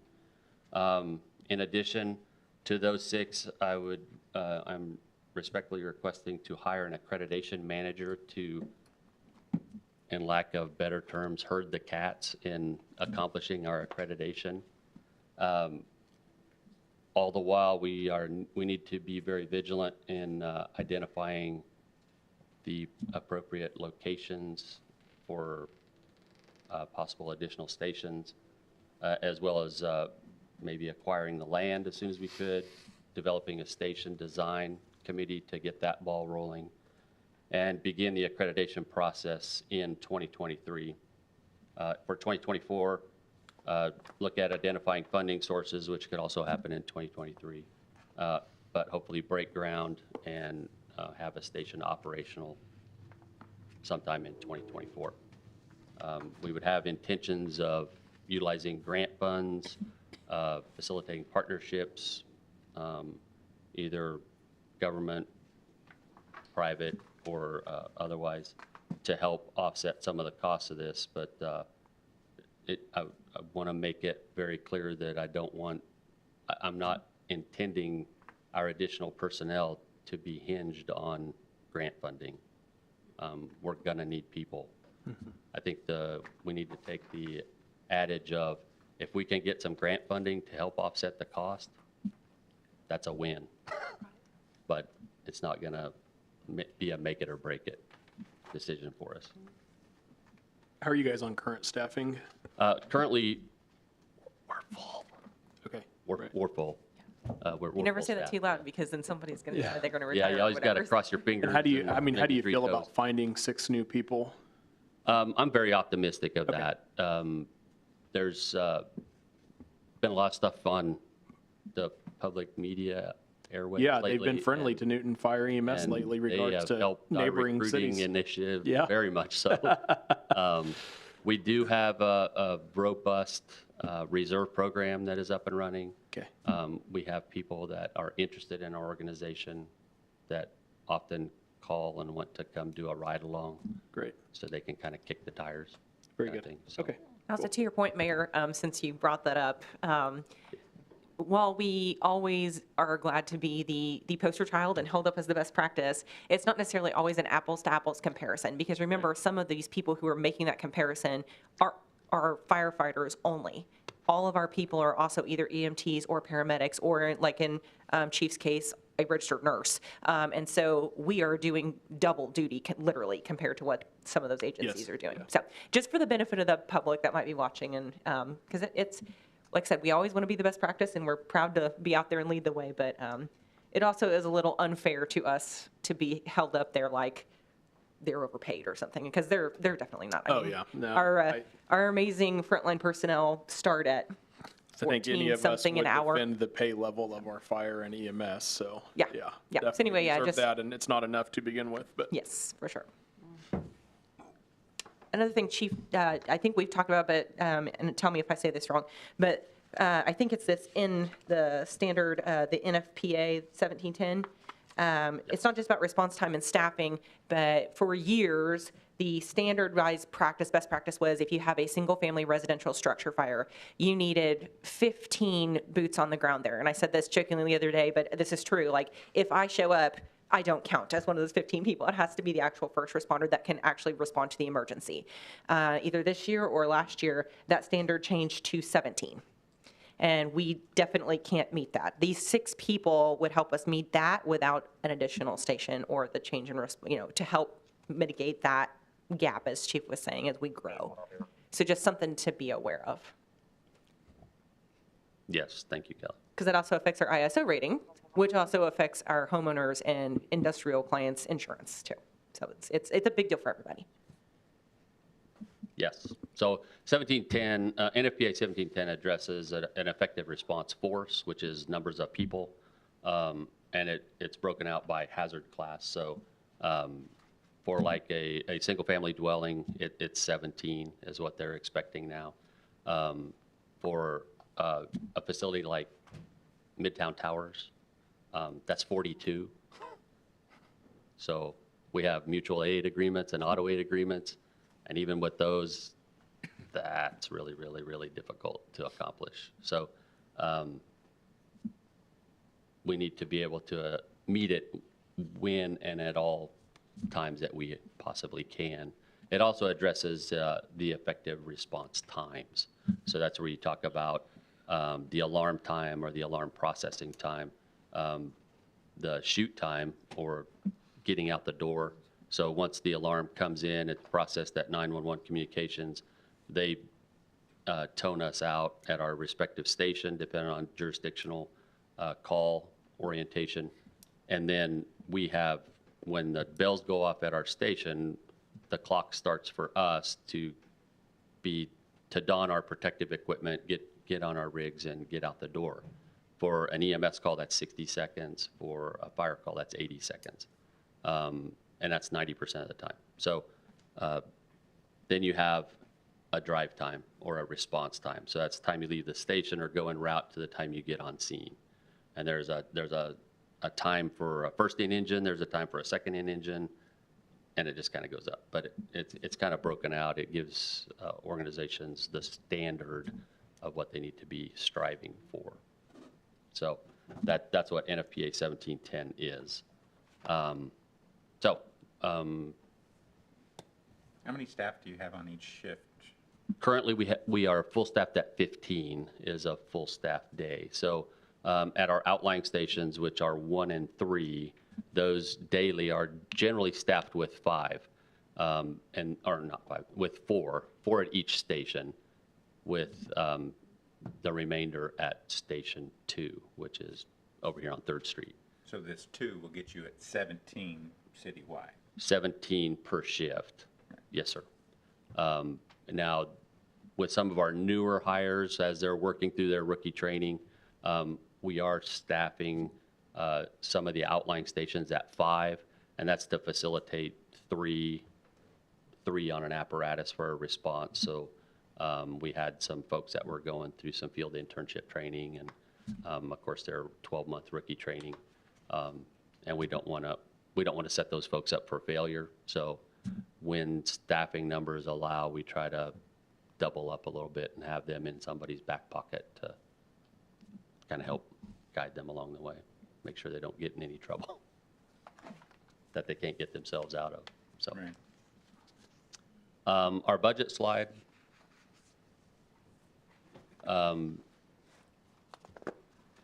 So the lion's share of the increase is attributed to the proposed additional 7 personnel, which have been included in here. So it's transparent. I mean, it is what it is. The other notable increases are due to the cost of commodities and supplies, fuel, everybody's hurting, including us, and our municipal equipment reserve contributions are going up, or would like to go up, and that is to address a shortfall that we're projecting in 7 to 9 years. We're looking at a significant shortfall. So that we're trying to address some of that now, soften the financial impact. And that is it. The 7 new positions are about $600,000. And the rest is just normal increase salaries.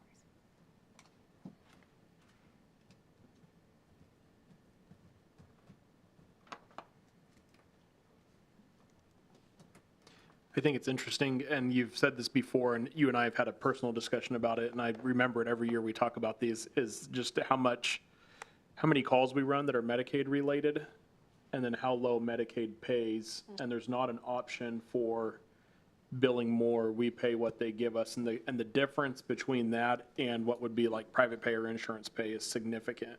And I remember that every year. So that's the income that's generated, is responding to those calls, and outside of tax dollars, it's low. I mean, that's what I'm saying. It's just, it's low. Like, Yeah. And actually, they are they did approve a recent increase at the legislative level. They approved a slight increase. However, it was like a 4% increase in Medicare, Medicaid rates. But with that, they re-implemented, I can't remember what it's called, but it's basically a service fee that they're going to charge for allowing you to collect Medicare, Medicaid. So it's like a 4% increase, but they're taking 2% Only of the the federal 4%. government can So come up with a program to give you a raise, but Are then you take it familiar with back that, in the same. Kathy? I mean, you probably know exactly what I'm talking about. I know what you're talking about. They take that off of the payment, so. Right, yeah. right. And so, 2%. as previously mentioned, 19% of our population is 65 or older. We could charge $10,000 for an ambulance ride, and Medicare and Medicaid's only going to pay They only pay what a certain they allow. amount, and You can bill it's- as much as you want. but Exactly. They're only going to pay you what they allow. It's Exactly. pennies on the dollar. Yeah. We When get we about come in the- 10 cents on the dollar. Yeah. At the December meeting, when we write off the bad debts for the fire department, that's what we're writing off, is the portion that we billed for and then we could never get. So that's what that is. We're going to give you a 5% raise, but it's going to cost you 10%. Yeah, It's pretty kind of how it falls out. That's how it feels.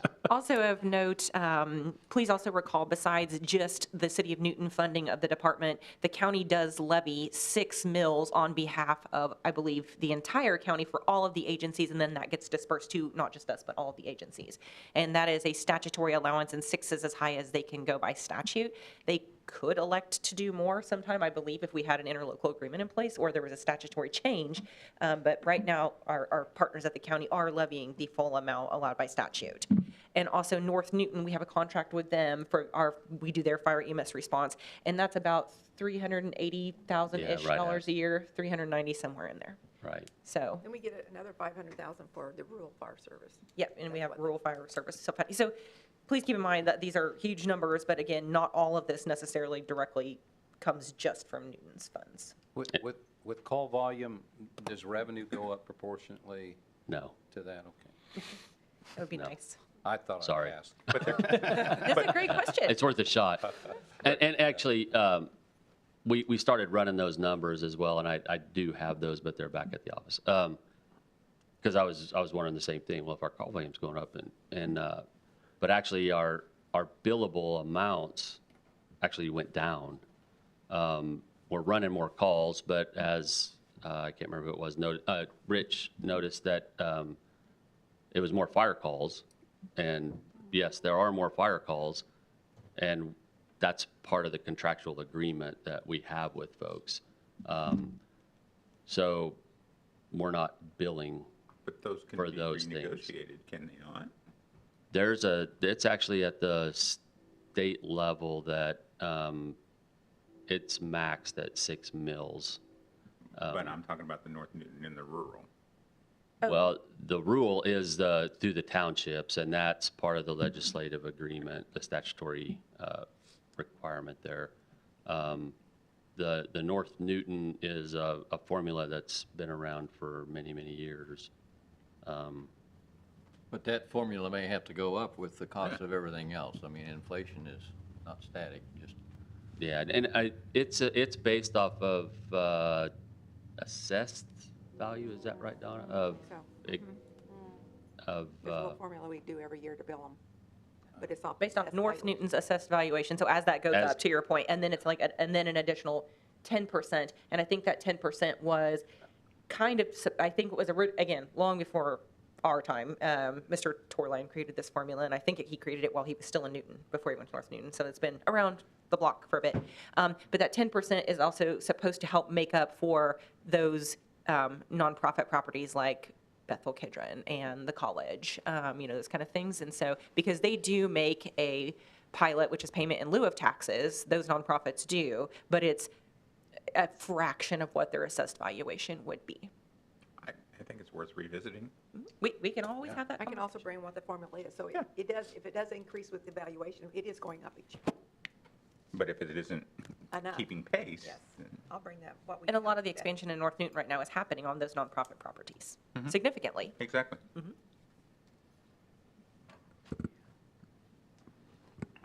We love revenue. Don't we? though? Me too. I was going to just ask, and I think I know the answer to this, but I've always wondered, when we go to a house fire, Chief, does the homeowner's insurance pay anything for our response to that? No, No. that's all part of your homeowner's insurance and your property taxes Okay. that you're paying already. So part of your insurance fees, premiums are submitted to the state, which then are sent back down to the local level Okay, for some all of those things. Okay. Yeah. Makes sense. I think one number, it's been elusive to me that would make it easier to sell increased fire services is how the ISO ratings affect homeowners insurance, even commercial insurance premiums. Absolutely. Because I know it's significant.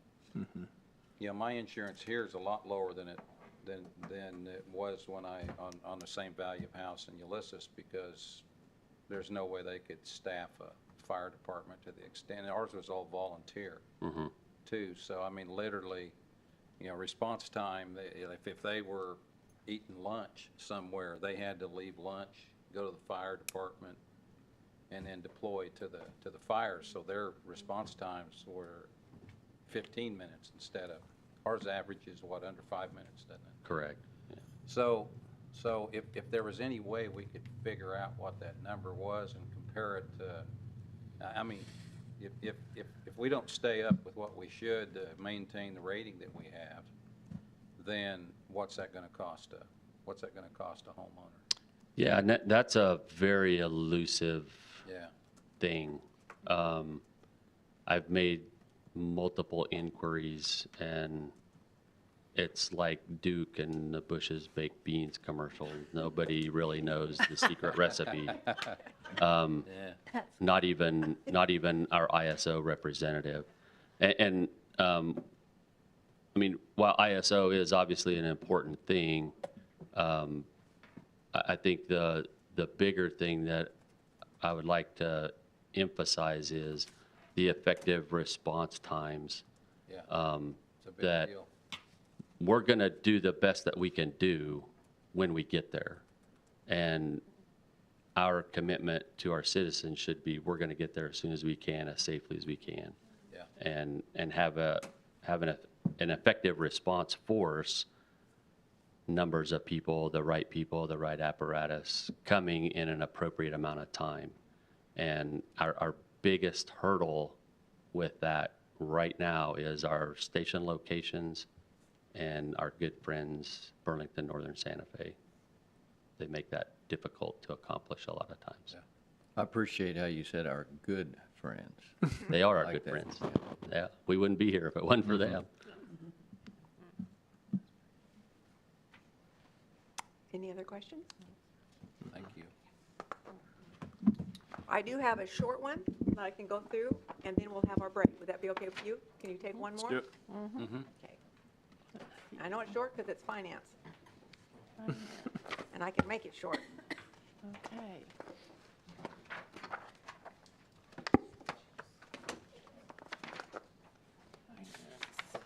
I just stuck in here our major responsibilities for the finance department. We supervise, administer, report, and plan the overall city's financial activities. It includes all these things listed here. I won't go through them. I will tell you that we also maintain the PBC and the PWWSD accounts and reports, things like that that people don't think about us doing.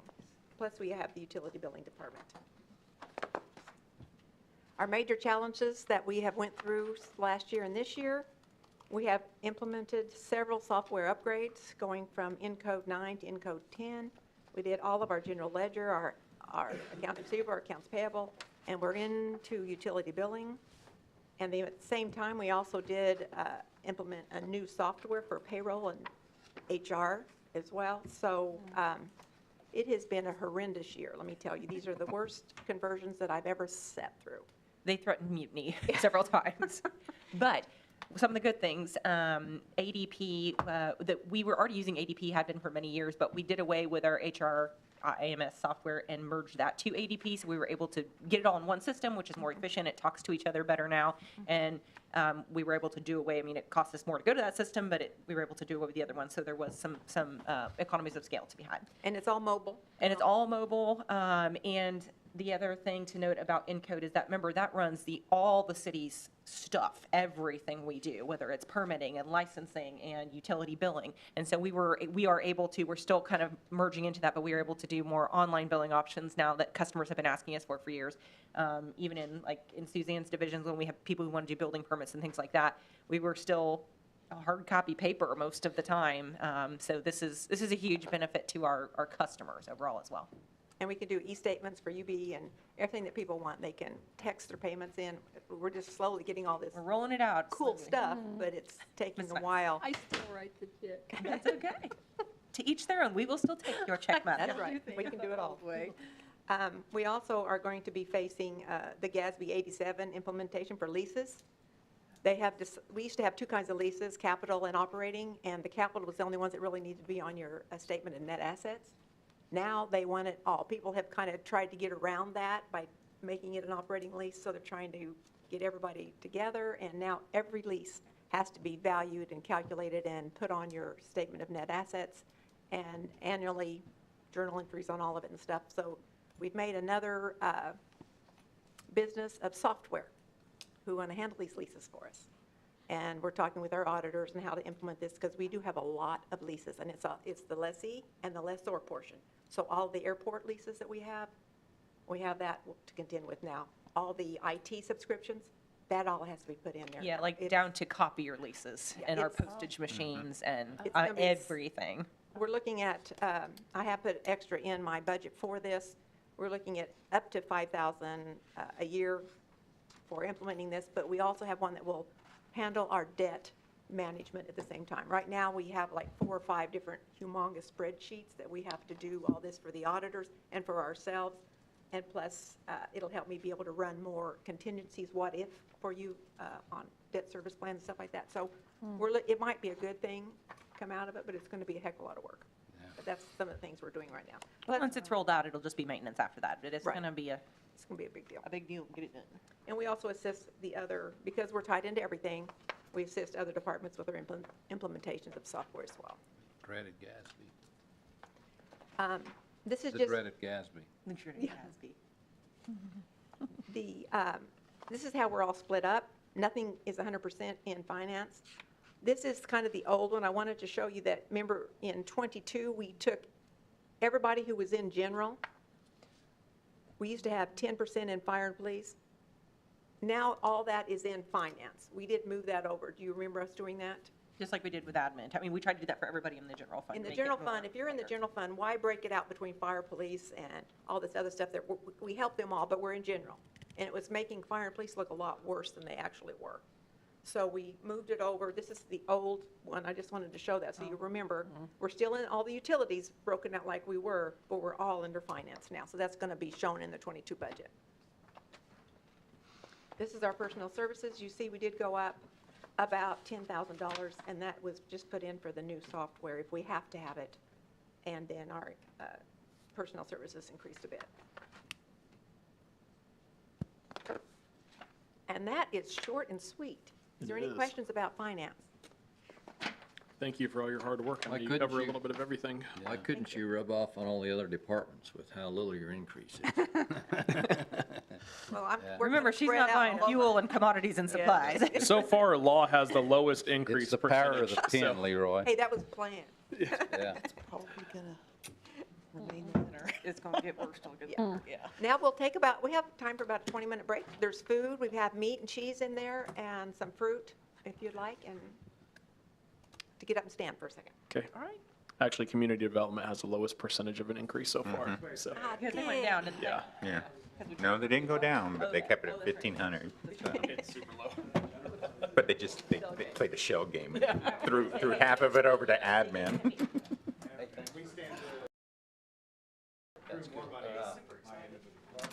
I had somebody ask me, did you hear what's going on? I just want to point out that the airport will have the lowest increase.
thing that's different, that we're going to do different starting this year, but certainly rolling over into 2023, is we're adding a third operations specialist line attendant. Right now, we have 2, and then we have a line supervisor. We're adding a third. Part of the reason we're doing this is because right now, we have people that are working by themselves on the weekends. We're open 7 to 7, and they're there 12 hours. My concern is that we are just buying time until we have an accident with one of them, and it could be significant because they're out there by themselves. Nobody's really paying attention to their well-being when they're there by themselves. So I would like, by adding this third line attendant, we will have overlap on the weekends. And we've got so many projects. This also allows us to continue doing those projects even on the weekends. Right now, projects shut down because we have one person that comes in at 7 a.m., drops their backpack, and then doesn't see the building again until just about closing time. That's how busy they're getting out there. And it's just, now is the time to add that person. And I might know, Brian, when Brian and I were talking about this too, we think for adding this person for the rest of this fiscal year is going to be pretty revenue neutral because remember, with the sale of Hangar W, we're no longer paying those bonds, which were paid out of airport's budget. We ended up not being able to find, I don't think, any summer help. Any summer help. So, and in fact, if you're out there, 17 or older, must have a driver's license, come talk to us at the airport. No, we couldn't find summer help that, apparently they'd rather flip burgers at Burger King than mow lawns at the airport. So that's okay. That's what they choose to do. We work Monday through Friday, 8 to 5, but whatever. Cool. And we also got a little bit of federal funding that we were allocated, I think about $60,000 of federal ARPA funds specific to the airports, and it can be utilized for staffing. So we feel really good about the place we were in for this particular person budgetarily for the rest of the year. And I will say one thing. I did put your budget in for the building maintenance specialist. It's 50%. Oh, it is? Okay. We can change that, but that's what I have in there for you. That went up. Okay. So it went from a third to, from 33% to 50%? Is that what? Okay, cool. All right, next slide, please. I like to point this out just because it's anecdotal, but 300 acres of grass to mow. Think about your 6,000 to 9,000 square foot of space at home and what a pain it is to mow that every week. We have 365,904,000 square feet of grass to mow every year. It's fantastic. We run those mowers not 24/7, but 8-9 hours a day, 7 days a week. So it's great. We do have approximately 1.4 million square feet of runways and taxiways to maintain. And as you know, taxiway Echo is about to be complete. We'll talk about that in a few minutes, but that is, we'll start to maintain that again as well. And construction workers will be done with it and turn it back over to us. Our buildings, we have 19 buildings out there that we're maintaining. All of them are 22 years or older. Average age is 22 years, not 22 years or older. And so those create significant challenges for us to maintain those buildings. And we're continuing to do that with as much revenue operational funding as we can. We're trying to do all of those things within our revenue sources. We don't, as you know, we don't take very much money from the general fund. So we, your 94,000 roughly dollar contribution is well appreciated, but it's a small portion of our total budget. And so we're trying to maintain these buildings as best we can with the resources that we have. For example, this last year we had a capital improvement project. It started out as a sink clog and turned into a $15,000 project because we had to tear out concrete, repair and remove and repair pipes, main, valves and plumbing, and then we had to obviously put new concrete. And we got to not do that once, but we got to do it twice. So clearly the infrastructure underneath some of these buildings is starting to deteriorate as well. So we anticipate seeing more and more of that. And we'll do what we can to maintain it as best we can. And that's because that's what we do. So hopefully this will be the last year of a multi-year FAA construction project for a little while. It's been a real treat to manage that over the last couple of years. and hopefully we'll be done with that come summer of this year. So we shouldn't see one of those in 2023. We probably will see state CIP project, KDOT project of some sort. We are looking at an electrical project for runway 826 is a possibility. We'll see. We're kind of keeping things flexible. The state's going through some flux right now in their airport improvement program, and so we'll see how that shakes out for the rest of us. And then, of course, we've got our city-county AIP projects that we started, that you all approved back in 2021, and we'll continue to work on those as well. Next slide, please, Don. Thank you. So some operational changes. Obviously, we sold Hangar W.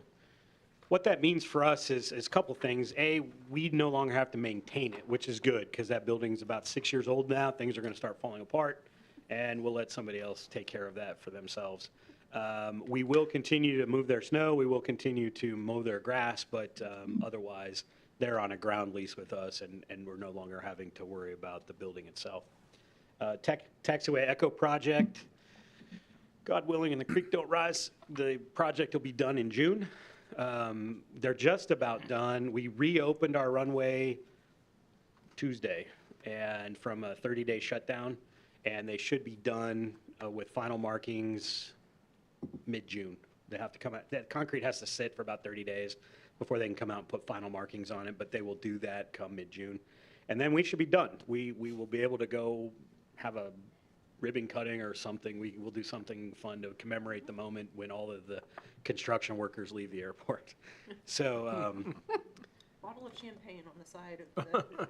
yes, and if it cracks the concrete, then I'm just kidding. Call them back. We are going to make some staffing changes, as we indicated. Could not get summer help, but we are in the process of hiring a third line attendant. So that'll give us 2 new people this year. I did have a long-term 6-year employee who left us to go to another aviation company on the field, in fact, but so we have replaced him. And then obviously we are in the process of, we actually have a candidate selected to hire for the new position. And so we're doing our due diligence on that person at this point, their reference check, background stuff, that kind of thing. So hopefully they'll be on board here in the next week or so, in which case we'll start their training as well. Next slide, please, Donna. So 2021, what did we do? All businesses, our tenants, they all remained busy. And a lot of them hired people. We didn't see any furloughs or layoffs in 2021. We did complete phase 1 and 2 of the Taxiway Echo project. We actually are about 34 days ahead of schedule on that project, so that we're very proud of that. Most of that had to do with our general contractor. They did a fantastic job. The weather was cooperative, so that all worked out very well for us. We did complete 2 roof replacements, hangar paint projects as part of our airport CIP program. Buildings C and D were repainted, and hangars K and L were re-roofed. So those were all projects that were slated on that program, and we're moving forward on that as well. We also completed our renovation of Hangar A. As you may be aware, as you recall, Horizon Aviation, a new company to us, has come out there and has a partnership with us and them. We have renovated all the offices that are on the southwest side of our Hangar A, which is our original round top hangar out there. And we're hoping they're supposed to have a party of some sort out there to kind of christen the new place sometime in probably late spring, early summer. So that should be coming up here relatively soon. And we can get you all out there, take a tour of that and see everything we've accomplished. And then, as I mentioned earlier, 2 major plumbing repair projects that, again, didn't necessarily count on having to do, but we do what we have to do. The other thing I will say that's important is that fuel sales in 2021 actually returned to our 2017 levels. Since 2017, we had seen a significant decrease over the years. And then, of course, 2020, it just completely dropped out. But in 2021, and this included a 35-day shutdown of our main runway, we did see a significant increase in our fuel sales back to what we were seeing in 2017. So that we're very optimistic about that.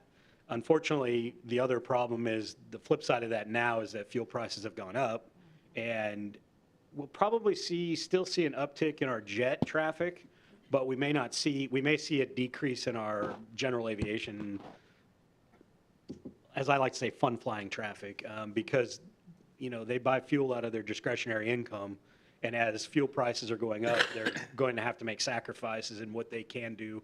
And so whether they go play with their toys or not will determine where their discretionary income level is. So we're bracing ourselves for a potential decrease in that, but we'll see what happens as we move forward. Just to let you know, you guys approved like $385,000 for the airport CIP program, and we've got 2 projects done, and they'll just kind of hang out in the capital projects. The money's just sitting there, and once they're all done, we'll go and bond everything together. But it's just kind of, that's what we use our reserves for, is to kind of do the projects and have the money out there. So they're just kind of hanging until we get the rest of them done. And remember, those bonds will be paid by the airport as its own enterprise fund, not by the general fund or by, so, hopefully, well, depending. And the county's going to pay. The county pays half. Next slide, Donna, please. So 2022 objectives, obviously we want to begin and complete construction of phase 3 taxiway Echo. And again, we anticipate that being done mid to late June. We also have running simultaneously a PAPI precision approach path indicator system. We replaced the one that we had on runway 17, and it's in place, it's done. We are now just awaiting the FAA to do their test flight and certification. They couldn't do it when the runway was closed. Now the runway's open, so we're hoping they can get us on their docket to do that. That system's actually been complete. The construction portion of that's been complete since late 2021, so it's just sitting out there waiting to be operational. And then, of course, we'll continue with our airport capital improvement program. We're going to replace the hangar door, the door on hangar A.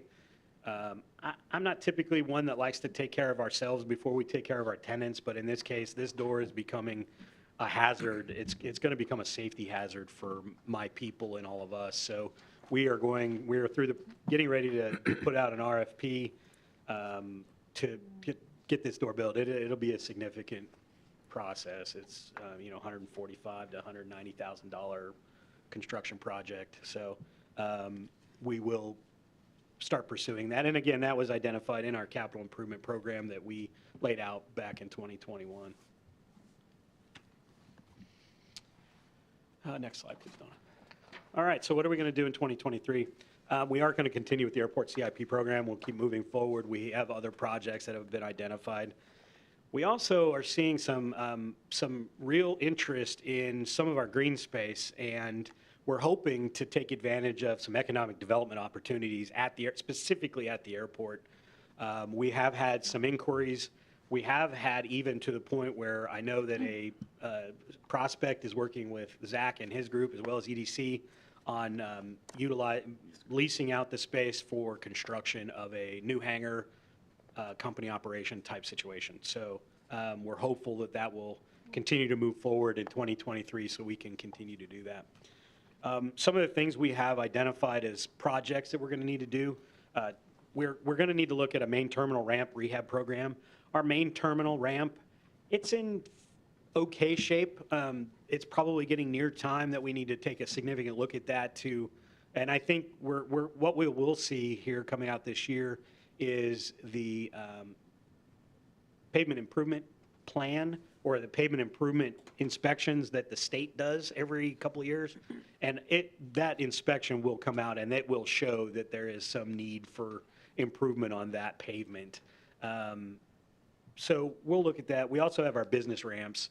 A lot of those ramps are concrete and they're starting to deteriorate. So we're going to have to start figuring out a way, patch now, but as we get a program set up, we'll do some replacement, I suspect. We'll try to cover most of those things through either capital improvement at airport, because we also have an airport capital improvement fund that we transfer money into.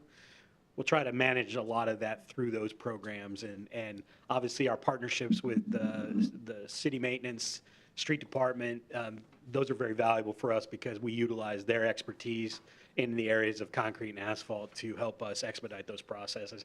And it helps save money on the long term, not having to hire a contractor every time to come out and replace contracts. So to replace concrete, excuse me. So that's been a very beneficial program for us, and we utilize those. Next slide, please, Donna. Okay, so this leads us to our budget slide. As you can see from what we adopted in 2022 to what we had proposed in 2023 is about almost $3,000 or $300,000 increase in our revenues.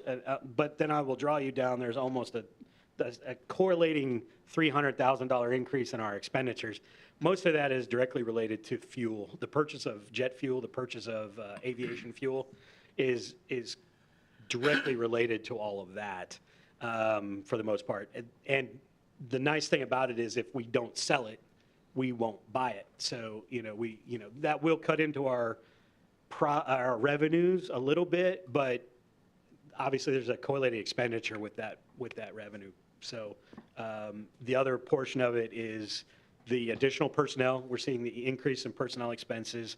That is the additional personnel that we're looking to bring on, as well as the cost, the pay increases that we did at the last cost study. All right. Last slide, Donna. On the contractual services, how did that savings come about? We just decided we weren't going to, and I don't honestly know. I think, so a lot of the contractual services that we use specifically directly deal with like IT stuff. They're services that we pay a portion of, but it's city services, so the whole price may have come down, so we're not paying into those things. We don't have a lot of contractual services specifically. Now, I mean, they're maintenance, potentially, are we using less vehicle, sending our stuff out for maintenance? Are we using, because our fleet's newer, are we using, because we don't need we don't need Ray Roofing to come out and patch roofs because the roofs are new. So, I mean, some of that stuff would happen as well, but a lot of those things. You have to remember, we used to have a payment come out of there for debt service. Oh, that's right. It was the lease coming in, the lease coming out. It wasn't a transfer, so it was up in that contractual services thing, so we don't have that.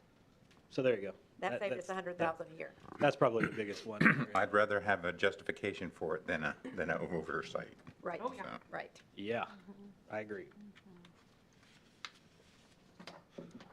Questions? I obviously can't say this enough. The airport is one of those things that we, as our community, and I obviously have a lot of relationships with other airport managers around the country, around the country, but certainly around the state. And the amount of effort that you all allow us to put into the airport and recognize what the airport is, I can't state how proud we are. I put that out in front of every state organization, every entity, anybody that asks, I will put Newton Airport in front of everybody in the state because we're doing it right. You're doing it right. You're allowing me to do it right. And it's important that we can continue to do it because it does create a significant economic impact in our community. I agree, 7 out of 10 people in the city of Newton don't realize we have an airport, and that's okay. That's okay. We'll work on making that better, but so we'll be behind the scenes for a while, making that impact on the community. So we do appreciate your support. I hope you guys never feel like the redheaded stepchild. We do not. And I can say that because I'm also a redheaded stepchild. We don't. Okay. The support that we get, not only from you guys in the community, but the support the staff. I mean, it's fantastic. I know that hasn't always been the case. We kind of had to be brought back into the fold, so to speak, when I started 8 years ago, and that's happened. And we've felt the warm embrace of kind and caring from the rest of the staff since then. So it's been really good. And we can't, I always make this, we talk about with our funding partners with the county how, it's, if we have half the say out there, we pay half the bills, we should have half the say. And I make sure I point out, yes, you do pay some money out there, but the city pays money, but then I have IT support, I have financial support, I have legal support, I have HR support. We don't pay for those functions as an airport. I mean, it's part of being a city employee, it's part of that, but there's costs associated with that we are given because we're city employees. And we appreciate that, and obviously, I make sure that everybody else knows that it's not just this, oh, it's a 50-50 relationship. So it's not completely, so. Do you still have about 70,000 touch and goes? You have another word for it, I forget what it is, but, and is it still the second busiest airport in Kansas? Actually, well, we've actually the third busiest. Yes, Salina and Eisenhower are busier than we are, but we still are averaging about 69.5 to 70,000 operations a year. Yeah, so we're still busy. It's still clicking along. And I will tell you, we actually are starting some new efforts. We'll continue this in 2023, working with CDC as well as EDC. What we have found is that we need to get our word out. So people say, oh, I need to fly to Wichita so that I can go deal with Amazon, for example, or some of these buildings, some of these customers that are building north of the Wichita area.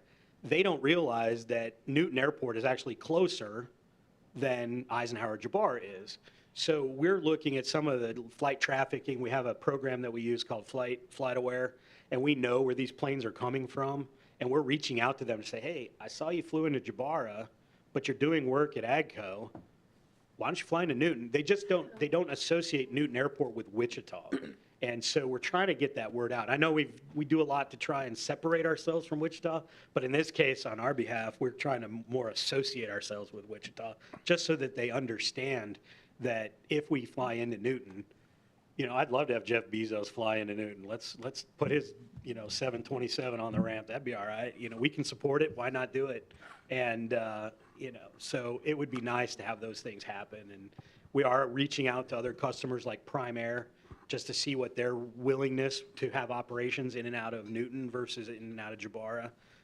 So we'll see what happens. We'll keep working those issues and keep working those efforts to increase our jet traffic. Because I think that's what's going to get us through the short term. When we see these high spike in fuel prices, the leisure traveler is going to start to diminish because it's too costly to go out and fly my Cessna 172 every weekend. But if we can see the business traveler increase, that would help us offset the gap for a little while.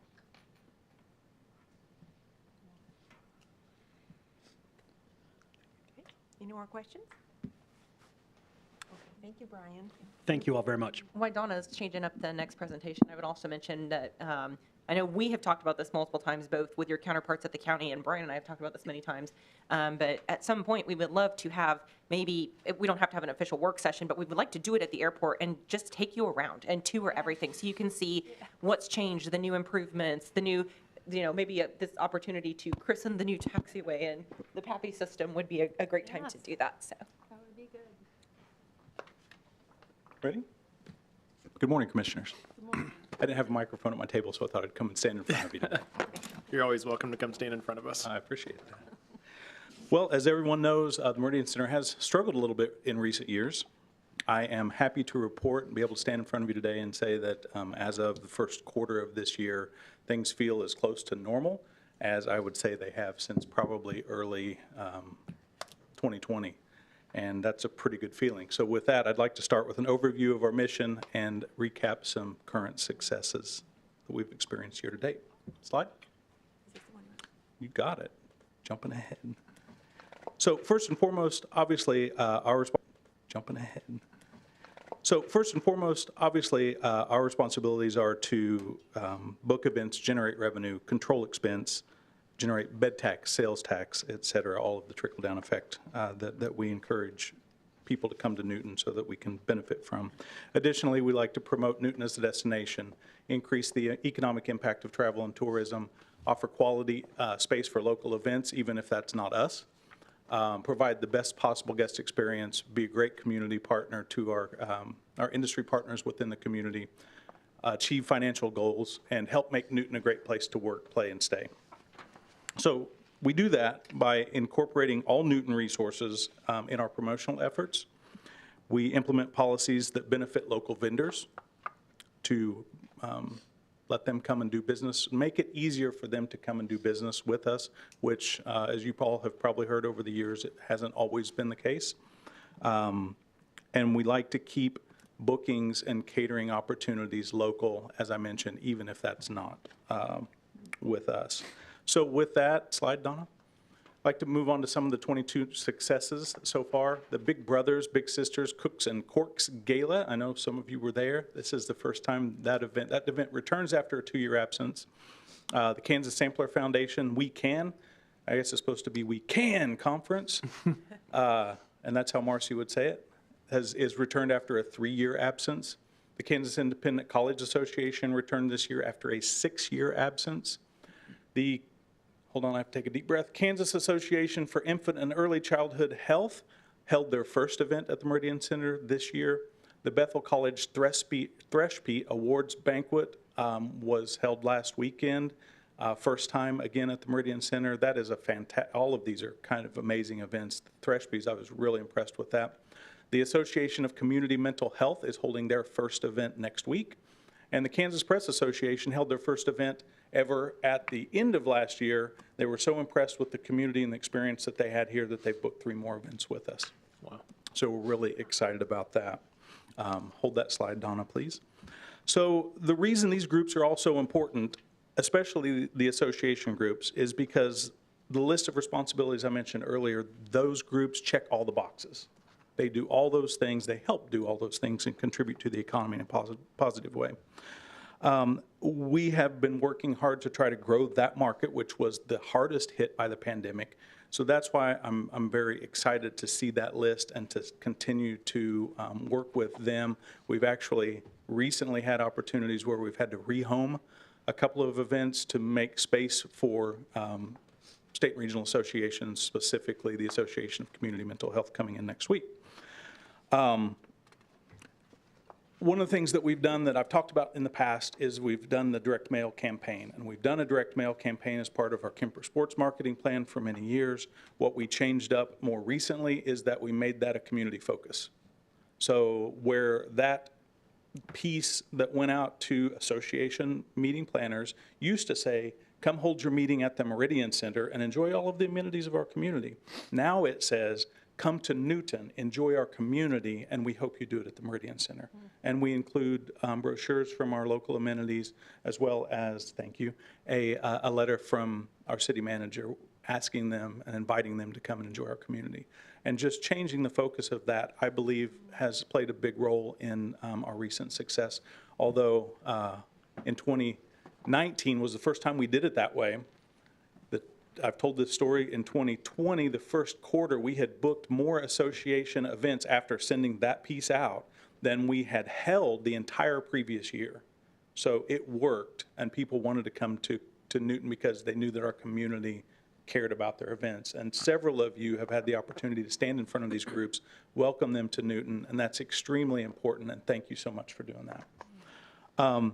Another thing that we've started doing very recently, again, to help with promotion of Newton as a community with these events, is we've started accepting video referrals or asking for video referrals. If we have any runners in the room, I know some of you are, you've all heard of a runner's high, kind of that feeling that you get of euphoria after the end of a big event, big run. Well, it's probably not very well documented, but when you plan an annual association conference, and you put so much effort, a year's worth of planning, and all of the resource and all the time that goes into that, when that event wraps and you're done and everybody's walking out the door and it's been successful and they're happy and they're complimenting you, that's a similar feeling to what I would consider a runner's high to be. I've never experienced one myself. If I ran from here to Donna, I'd pass out. So what we thought would be a good idea is when they're experiencing that high that we've seen many, many times, is we thought, what better time to put a camera in their face and ask them about their experience at the Meridian Center. So we started doing that very thing. And Marcy Penner was the first one. For those of you who know, I know a lot of people in the room know Marcy. She's a legend. She's the E.F. Hutton of Kansas tourism. And I'd like to share, she was the one I wanted to put out first. She wasn't the first one to get me a video, but I wanted hers to be the first one we published on social media. And so here's what she had to say about Newton. Hi, I'm Marcy Penner, Director of the Kansas Sampler Foundation, and I'd like to visit with you for a minute about the Meridian Event Center located in Newton. We've held our last 4 weekend conferences there with up to 150 people. The place is beautiful, modern, clean,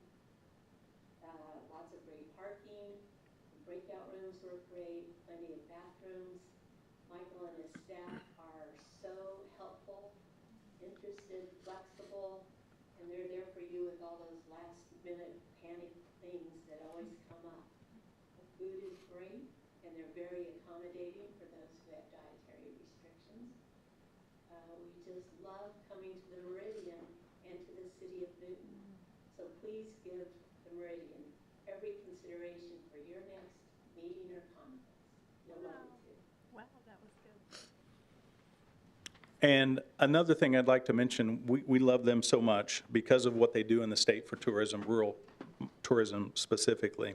But when we opened, I knew Marcy from my days in Wichita at the Convention and Visitors Bureau down there. So we already had a relationship, and she contacted me, and she just was asking questions. We had a conversation, and she said, I think we should create an event to hold in Meridian Center to help showcase your event and help promote you. And they did. She mentioned that they'd had the last 4 We Can conferences in Newton. Before that, they had a big rural brainstorm event in Newton.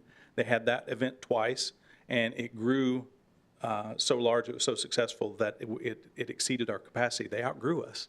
And so they took the event that they created for us, and it had to start traveling around the state, but then they brought the We Can conference back to us to make sure that they took care of us. So can't say enough about them or appreciate what they do for our community and the Meridian Center. Slide. So on to the budget. Slide again, please. So as I mentioned, things are just really starting to feel normal after the pandemic. I'm still trying to figure out exactly what that new normal is going to look like from a financial standpoint. And the addition of the Wild Prairie Event Center, which you all approved recently, throws even more of a wild card into the mix when we're trying to budget for next year. Slide. With regard to revenue, you'll see an increase in year-over-year revenue. The Meridian Center room rental is remaining mostly flat. So what we've seen is people, in some cases, still want to spread out a little bit. Although we have seen more and more of the larger groups, which we were missing for a long time, and they have to kind of cram in there to fit. The smaller groups still want to spread out. So they're still doing 6 people per table where we typically would do 10. So what that means is they're renting more space. So room rental revenue looks good. But you take that same 50 people that you'd put in a smaller room and feed them 50 meals, and you put them in a space that you could put 100 people in and serve 100 meals, but you're still only serving 50. Room rental stays the same, food revenue goes down. Now, we do anticipate a natural increase in food revenue just as things get back on track, but there's a very, and when I say slight, I mean very slight, a couple of $1,000 decrease year over year in the Meridian Center food and beverage. Then we move over to Wild Prairie Event Center, which is all new revenue. Based on what they've shared with me from financial performance and bookings, we feel that next year we can do about $100,000 in revenue over there. So we think that $60,000 in that will be in room rental, and that $60,000 represents, remember, 40% of the overall rental revenue. We get 40, they get 60 on that. And the reason for that is that we get that, and the reason that the food and beverage is 40% and we get $40,000 and we get 100% of that revenue, we're not always going to be the caterer for that. They do have an open catering policy, an open vendor policy. So while we hope that we can exceed that number, we don't know exactly what that's going to look like. As we control the booking and the sales, we obviously will offer our catering services as we do now, but they do have an open booking policy, so we're not exactly sure what that will look like, but we feel we can generate $40,000 in the food and beverage, and again, we keep 100% of that. So adding all of that up, it ends up with a net increase of $98,000 over our 2022 budget. Slide. For expenditures, in personnel services, we will need to add 1 full-time staff member. There's an increase in total hours for banquet staff. And then, of course, annual salary increases and cost of benefits have also increased. Most of that, all of that, is to accommodate taking on Wild Prairie Event Center.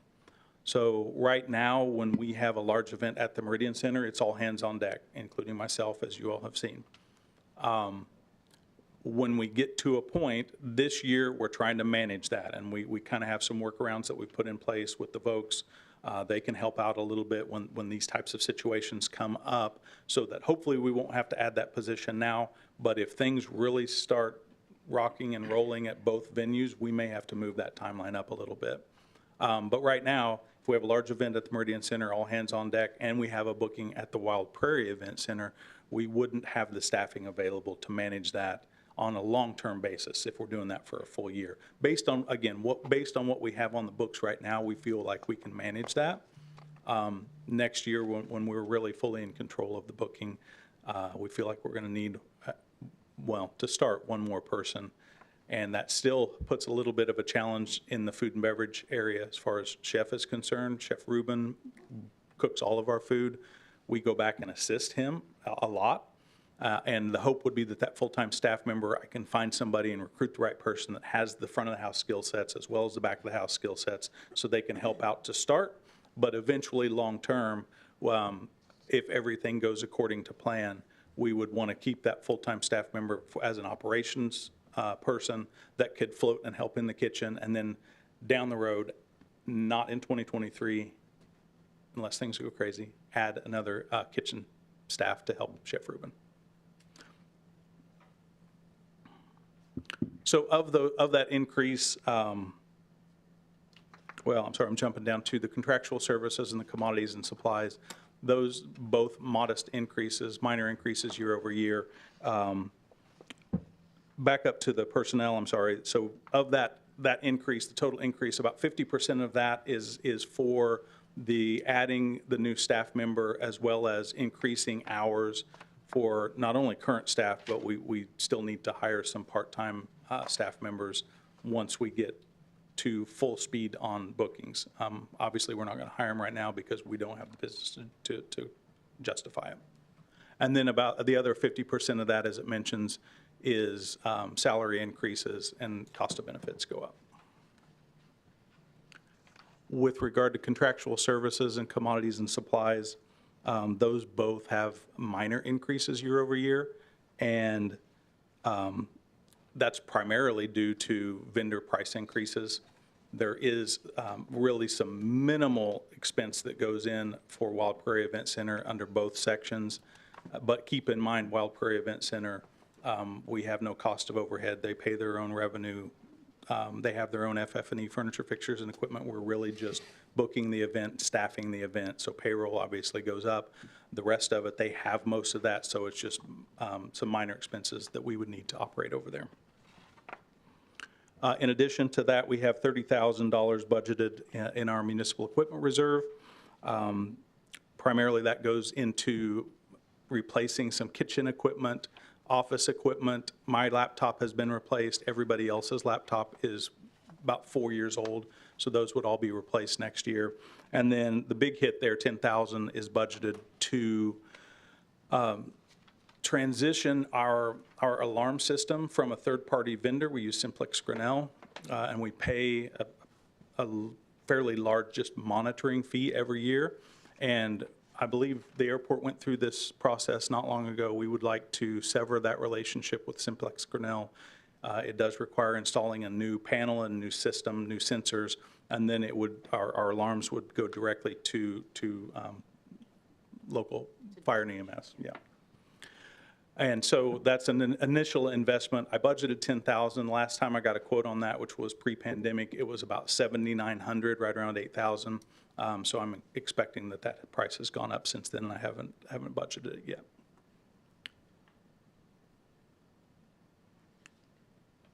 Donna, slide. So some of the key performance indicators that we use to determine that we're doing all of those things I listed in the second slide. Obviously, the financials tell the story about from a revenue and expense standpoint. Are we being good stewards of our dollars? But economic impact of travel and tourism, the number of bookings, number of guests, some of those things, revenue per event, those go back to, are we booking the right events? Are we managing that properly? Total revenue is another example of that. Transient guest tax, I know, was discussed in this room earlier this morning. Our guest satisfaction rating, we still look at that. We have an 88 Net Promoter Score right now, which is extremely high for our industry, and we're proud of that. I added to this list Wild Prairie Event Center expense to revenue ratio, this is a new thing for us, and I think it's going to be important to monitor that. As I mentioned in the budget section, I don't anticipate a lot of additional expense in contractual service, commodities, and supplies, and most of it is in payroll just to manage events over there, and the revenue exceeds that. In fact, our expense to revenue ratio budgeted is at 50%.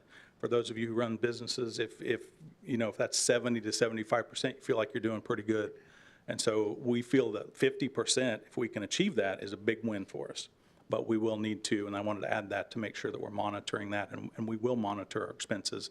Donna's set everything up so that we can separate all of our Wild Prairie expenses, including payroll, so that we make sure that we're doing the right thing over there and that agreement is working out the way we anticipated. I believe that's my last slide, so I would stand for any questions, and thank you for your time and echo the appreciation comments of others. What was the percentage on the room rental? We get 40% of that. Yes, ma'am. Okay.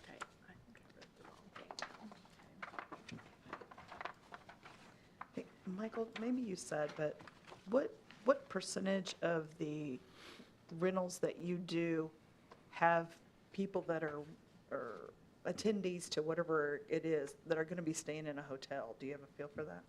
So the easiest way I can estimate that, yes, that's something that we track and monitor, and that's how we generate an estimated economic impact every year. It is an estimate. The USTA, United States Travel Association, they have a formula that they use. I don't feel like that formula is completely correct for what we do, because we do have so many people who come out for chamber breakfast, drive out, and then go back home. They're not staying in the hotels. Right. They're not spending a lot of extra money in our community that they wouldn't otherwise spend. So we worked with the state of Kansas, and we still use the USTA tool, but we tweak it a little bit to try to get what we feel is a relevant and accurate estimate. It always is an estimate, because people don't walk in with a sign on their around their neck that says, I'm staying at a hotel. But to answer your question is, we feel like about 25% of the attendees at the Meridian Center spend the night here. 25%, okay. And that's the number. Again, that's an estimate. It can fluctuate from year to year, but that's the number we use to generate impact.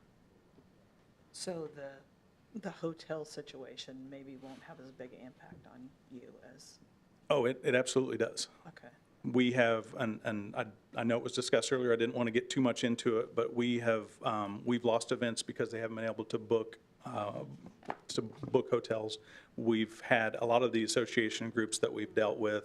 The majority of them, I will say, we have been able to overcome, and we've been able to book the event at the Meridian Center for them to come to the community.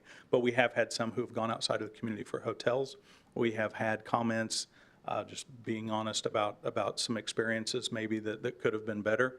And people who attend meetings and conferences, I have people who are unhappy that they have to walk across the parking lot to get to our place because it messes up their hair, and if it happens to be raining. I don't have much hair, but I understand their concern there.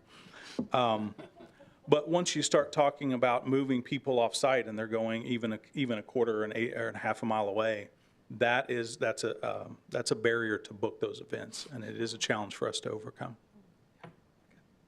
And we felt that. We've had lots of discussions, Michael and I have, over the past few years about how wonderful it would be to have another hotel or even a nice smaller boutique bed and breakfast, even said, not breakfast, boutique. Boutique hotel. Hotel, yeah. On that, where the small empty building is, and the other lot that is owned by Mr. Tim Johnson. So we've talked over the years about how that would be the ideal, is to have another hotel. Maybe it's worth looking into, because that thought popped into my mind as you were talking that same location. So. Yes. Absolutely. Yep. Add to your, the man add to with your the plan, list, as Zach. always.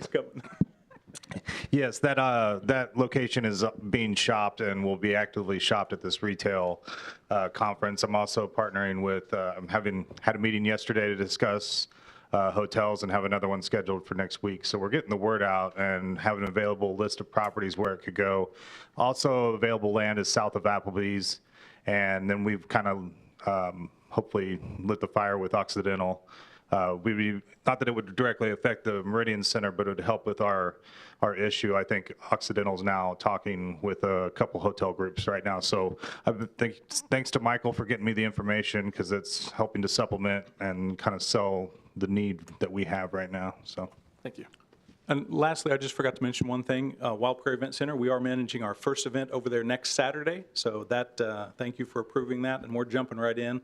And yesterday I spent some time, and this is a great problem to have, I spent some time trying to rehome a very large corporate group that we have booked in August, that we feel like they can go over to Wild Prairie Event Center, and that would free up our center to book a 3-day association conference. So that's exactly the type of situation that we looked forward to when we entered into that agreement. So thank you again for your support in that. Thank you, Michael. Good deal. We have a return of our star, Rebecca. Just thought I'd get comfortable here for the day. So the CVB office is now under my purview, and we are currently in the, like we discussed earlier, in the process of looking for that person that could actually be implementing these day-to-day activities and tasks.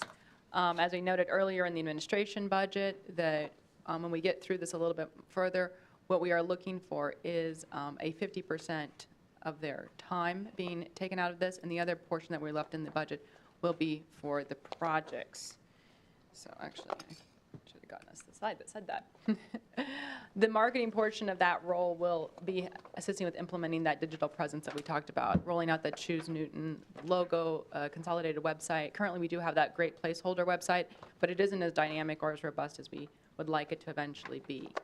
We also need a cohesive branding and logo design that we can utilize to keep that consistent message, that consistent brand as we go forward.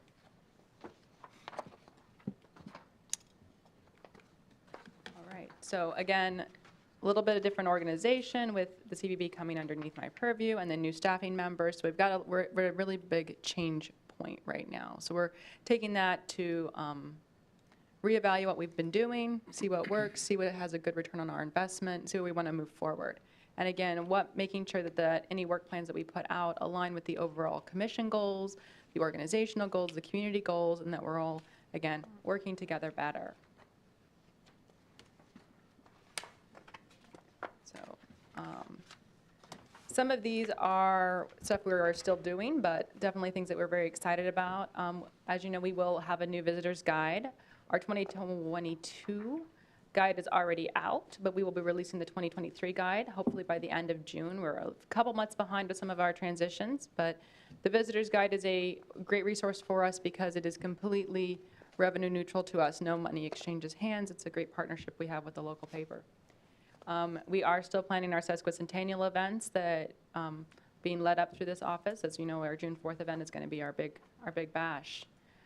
As usual, what this office has been doing mainly has been assisting with the promotion of events and attractions, like to work in concert with the Meridian Center that actually hosts them, but focusing mainly on the promotion of the other ones that happen in the community. As we look forward, what our plan would be in our budget line items would be to make a really consistent package that we can offer to people that will let us use the same methodology and be very clear and concise on what happens when we're helping to promote or assist with bringing an event to town, so that we have a good rubric to follow. Again, coordinating this entire Choose Newton branding and marketing. The work plan will include the Main Street activities, as we remember that Main Street is that destination place to shop and to stay and to visit as well. So there's going to make sure that we have some crossover in that, and we don't leave that portion out. And then again, we do have a great presence in the regional travel guides and our websites, and we're going to continue to do those and looking for even a greater influence in that, so that when you go to the Kansas travel centers, you see our items first and foremost. Okay. Again, most of these things we've covered before, so I'm not going to read through them in detail, but looking to continue to build on those opportunities to grow and to make it a really great place for a one-stop welcome type information center for visitors, new residents, or anybody that's coming in, whether it's for a day, a week, a few months. they can see what a great place it is to live, work, play, stay, all of those fun things. Getting down to our numbers, and Donna can help me out here a little bit. The proposed revenues, we did not bring down as much as I think we're probably expecting. I think we were looking closer to the 2020 actuals. Would you concur? Probably. We won't know that until July, August, when we get some better projection numbers. That's why we didn't really want to, so far we've done about 180,000 in guest tax. So we're already at the 2020 level, but it's unknown totally. So I hate to just start marking off numbers and not having anything to go with. So we kind of just stayed with what we've always had, and we'll see how that goes. If we get it in, we'll spend it. If we don't, we won't spend it. And just to remind us all, the funding that we've gotten so far this year, most of it's actually from last year's guests. December, January, February. Okay. We're about a quarter behind. Yeah, so the state takes a little bit of time to get it forward. So when we're projecting forward to 2023, the concern is not to overestimate, because we won't know what that really looks like until about this time next year. So there's a little bit of that uncertainty. So what you'll see then in your personnel services line is that it's just 50% of a person coming in at the same grade that we'd had previously. And then, as we kind of talked about before, keeping that contractual services line, that's our advertising dollars, our marketing dollars, our printing dollars, our mailing dollars, so that we can actually do that marketing plan that the marketing committee that consists of Aaron and Zach and myself and some other people to roll out these marketing initiatives. We actually have the funding to do it. We didn't want to have somebody here and then not have the funding for them to actually implement the projects. So we don't have a lot of individual pamphlets or flyers that we've made up. We don't have a lot of branded items already, so those dollars would be to help create those products. And that would be digital, print, multimedia. In the commodities and supplies line, it is a little bit above our actual for 2021, but again, that goes towards some of those technological needs where we had to get a couple things updated with computers, monitors, and so forth. So, and then again, you have the first thing that comes out of this budget is that transfer line for the TIF at the Meridian Center. What we usually budget there is exactly what we think the that 8% from Holiday Inn will bring in.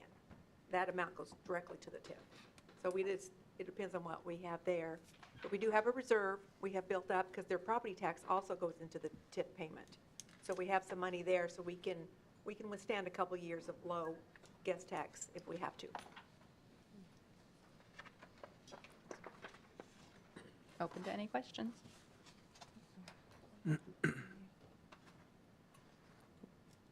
It is what it is. It is what it is. Thank you. Thank you. So we'll go on to our last presentation, and this is, I'm not going to go through this whole thing. I won't bore you with this, because this is what you saw last year with the Senate Bill 13, where you had to do the revenue neutral rate.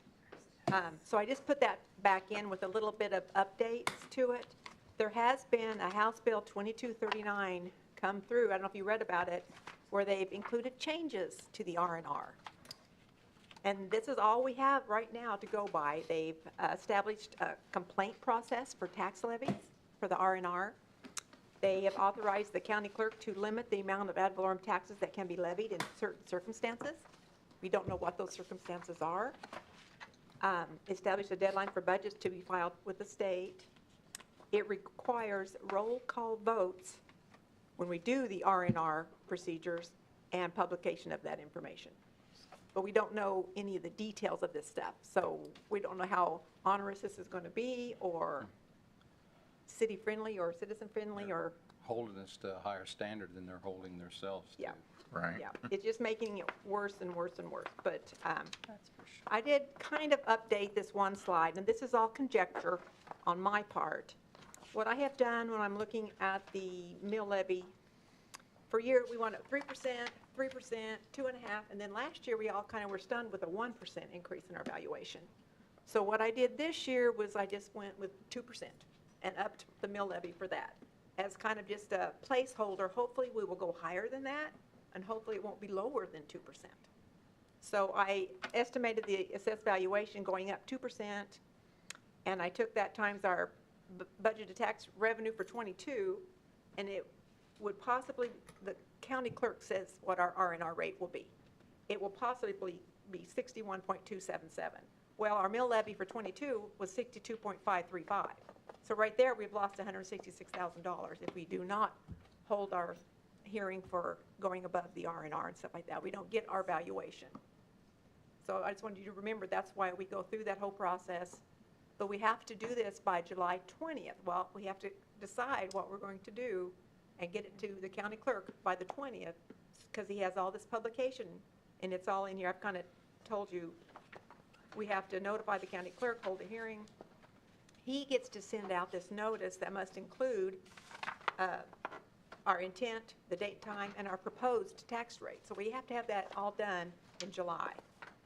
And then he has to send that to each taxpayer in the county. With anybody else, like the school, if they go up, they're going to have to include all that information on the same letter. So he's got to come up with all this information and send it out. This is what all has to be on the list. So it is really hard for him. I do not envy him at all, what he has to do. But it does put us in a real tight time limit so we know what we're going to do. But the valuations come out around June 10th. And so I'll be corresponding with you all, letting you know what our valuation comes in at and what our mill levy will be.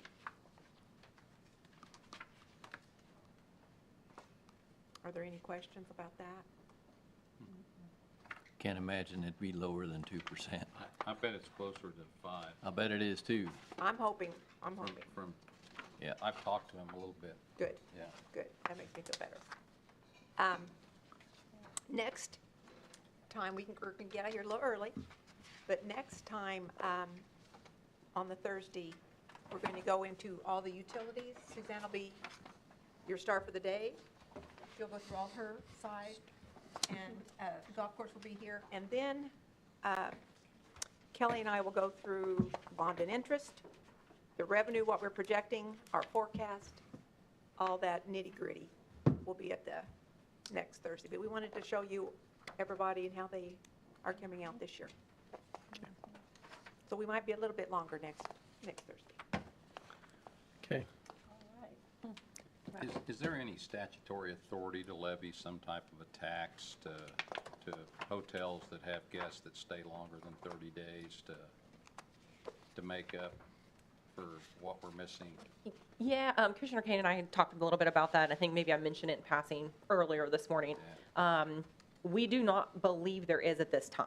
It would take either a statutory change at the state level, because that is what set that 28-day time period. And what we are hearing from our hotelier partners is they are all having this issue. This isn't specific just like to Holiday Inn, and which obviously affects Meridian Center the most, but they are all having this issue. And I love that they're full, and I love people are staying here and buying food here and hopefully buying fuel and things, but it's creating a longer term stay issue for us and for our guests, and for, like you said, even if it's something big corporate events or golf tournaments or things like that.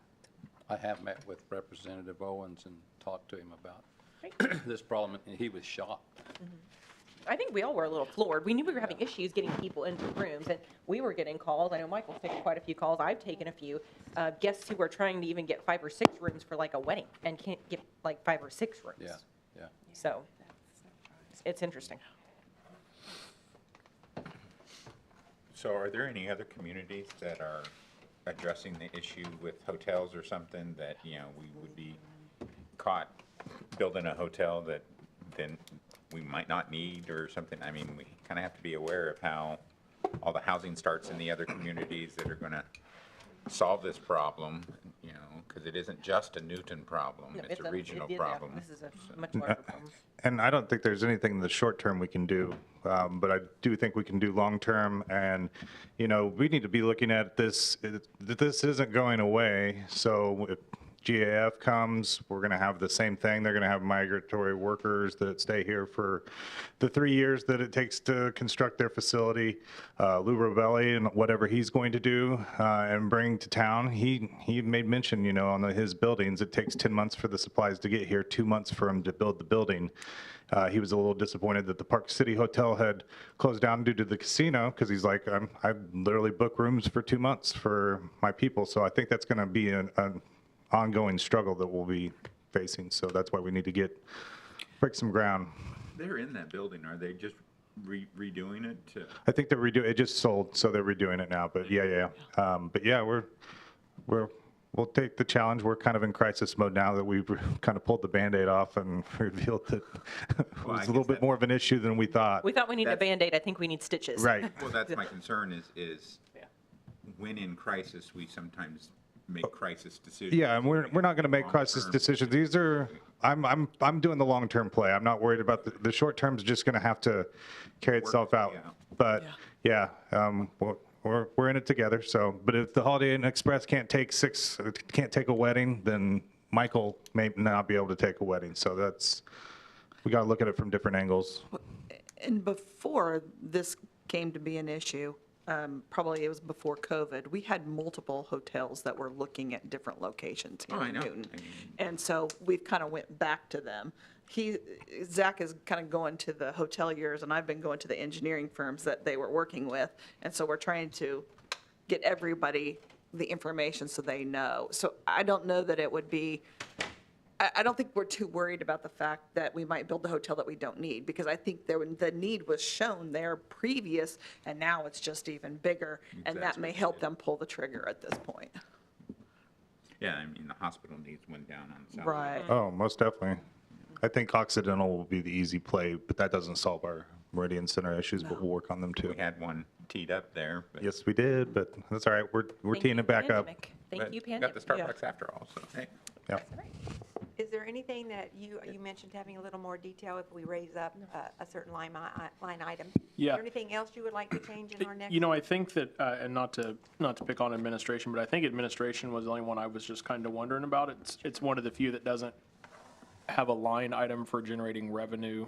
So and I think, you know, we've heard, I'm assuming we've all heard before that administration is, you know, is where the perception is that's where the most money is wasted. I don't believe it is. I just want to be able to have accurate. I do generate money for fireworks. Right, and we know that, yes. I think this is deja vu to last year. We had this same conversation last year, but yeah. Right, but when you see that amount of money going out as an expenditure, we just need the reminder of where that comes from. And I think just administration was the only one I was kind of wondering about. Okay, So, good. yeah. And administration is the workhorse. That's Right. where we have to take those taxes through. That's where we have to do Yeah. the golf course debt through, and the Meridian Center and the golf course MERS are in there. So Yeah, so I'm wondering too, so I'm trying to remember, this is only, you know, Rich and I's third time doing this, but of course, the first year was like, bleh. Yeah, I mean, second year even a little bit more, third year a little bit more. Description. Yeah, and so we meet again in 2 weeks from today, we go through the same thing again. After that point, do we have time when we are together to discuss the final budget? Because fire, I mean, there's some big decisions that are gonna have to be made there. And we can always Not just have- on personnel, but even on you know, a future location or anything like that. So I don't know if a third time where we don't have presentations, but we just have discussion is appropriate for us this year especially, I yeah, think. especially this year. And we can Okay. always do that. That's no Okay, problem. Yeah. all right. But because of the changes in the revenue neutral laws, we have to start even earlier than we used to. Yeah, so when have does that start. need to be Yeah. done? That's what I was gonna ask. When does Yeah. all that have to be published? What's the date? July. We have to get it 12th. to, I think we have to publish by July 20th and get it to him by July 20th and then publish it. So we'll have a month at least We have- after our May 24th meeting that I we like can to still do it meet sooner again. than then. I don't want to get. Sure. Yeah. But June No, will I be the agree. workhorse month. I mean, that'll be when we get our evaluations. That'll be when we need to make some of our decisions. And then the numbers all have to fall out in July real quick and then get it to him. Okay, just if we can be paying attention to that and get a date Yeah. planned. So June will probably be the busy month. Okay, cool. All right, What are- anything? What is your goal in the bond payments in the big Looking forward, are you going into a 10-year lookout? Yes, I am, just like we Okay. had before. Good. And I'm working with Suzanne, and we're trying to do our crystal ball and see what we can work in each year and how much that's going to be. This is the trickiest year, I think, since I've been here. So we're spending a lot of time looking at what we think is coming. And it's tricky because I'm looking at kind of trends of how we've had public improvement projects that are coming at us. And the numbers are crazy high for all in one year. And we also have seen, and you'll hear a bit about this when I start presenting public works budgets, that we have typically seen, we would alternate years when we would have maybe capital improvement projects, and then the next year we'd have special assessment projects. And it'd kind of go, there was a yin and a yang to it, and we had X number of staff and X number of time. And so when we had special assessment projects, great, we worked on those. When we had capital projects, when we didn't have those, then we'd switch over and start working on capital projects. Well, we have the need for some of these capital projects. At the same time, we're having a ton of these special assessment projects come in.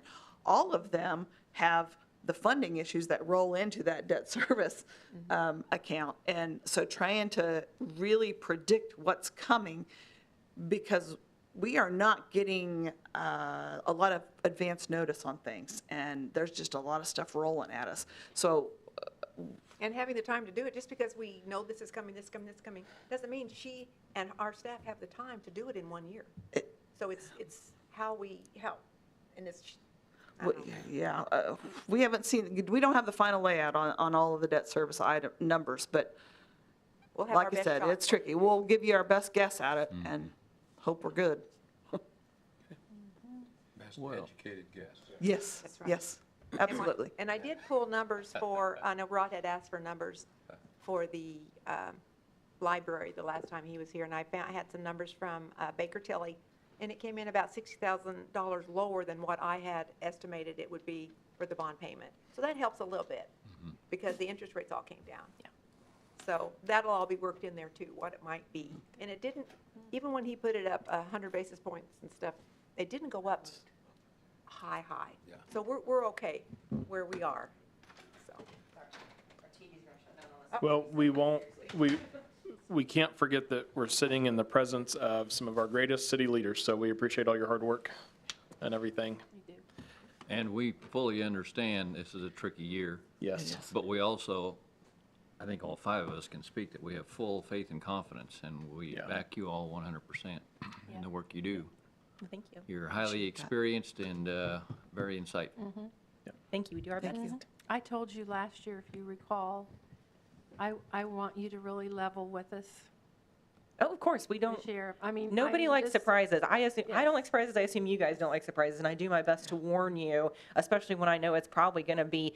I mean, we've had this talk a couple of years in a row now. We've done a really great job, and as the whole, all the department heads have done such a good job of managing their budgets. And what you had asked us to do 3 or 4 years ago was, okay, I don't want you operating at spending 92% of your budget. I want you operating where we're spending like 98% of our budget. So we've done that, and we've held positions open or done away with them, or we have not done projects, or we've strategically chosen to put them off, like the library or other things like that, the pool. But at some point, that's not sustainable, especially with the inflation in materials and supplies that we're seeing. And fuel worries me. Fuel is scaring me to death, And along with fuel comes street materials. Asphalt. Yeah, and not Everything just- we do to. Yeah, and it not just for us and our actual people, like our ambulances and our police cars that are on the road. I'm just worried about that fuel. That means our contracting prices, when people come to do projects for us, those mobilization costs are going to skyrocket too. Well, And I'm sure you guys are seeing that in your personal lives too.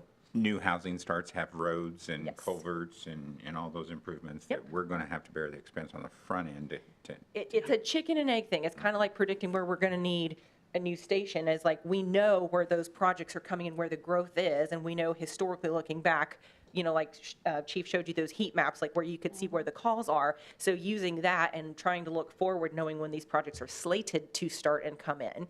But by the time they're here, it's almost too late, because by the time you acquire a piece of property, like I said, and I'm using fire, just as an example we talked about today, by the time we acquire that piece of property, design the building, put the building up, train all the staff, because it's about a year to train the staff, and then fully staff a whole new station. Plus, you're talking, you got to have more ambulances, and we're going to have more fire trucks. I mean, this is, but you got to do it because you know it's coming, because by the time you need it, you're 4 or 5 years behind already, like when the houses and the industry starts building out. And honestly, I think COVID has done us a favor in some ways with these supply chain issues, because if it wasn't taking, to Zach's point, 10, 12 months to order and get your supplies here, this stuff would already be happening and we'd be that much further behind. So in a way, that's been a bit of a blessing for us in some ways, because that's kind of helped us buy a little more time to make these plans a little more firm and still try to be very, very responsible and keep Newton a very affordable place to live that it is now. Well, I believe in sharing good news and bad news. So when it's bad news, I want your help to figure out how to do it. So we'll share that as well. Okay. Anything Well, else? even I mean, this is growing pains. It's growing pains. It's You know, good. Doesn't mean it's not that's- painful, though. That's good news, you know, even though it's not going to be the funnest thing to go through, charting a pathway that's fair to the taxpayers, yet actually protects them and gives them the service that they deserve, so. This is where you guys' visionary leadership and policy making is really going to come to play, because we're going to have these tough conversations with the community. And And we as long will as we do our can- best to bring you options. As long as we can fully explain all the details to them, I'm That's the guessing main 80 or 90% of the citizens will understand, 10% won't. I mean, that's just the way it always is, but That's that's going to be okay. okay. Yep. Yep. We can deal with that. The good of all, you know. Okay. All right, well, thank you all That's it very for much. today. Yep. Thank you. We'll see you soon. Rod.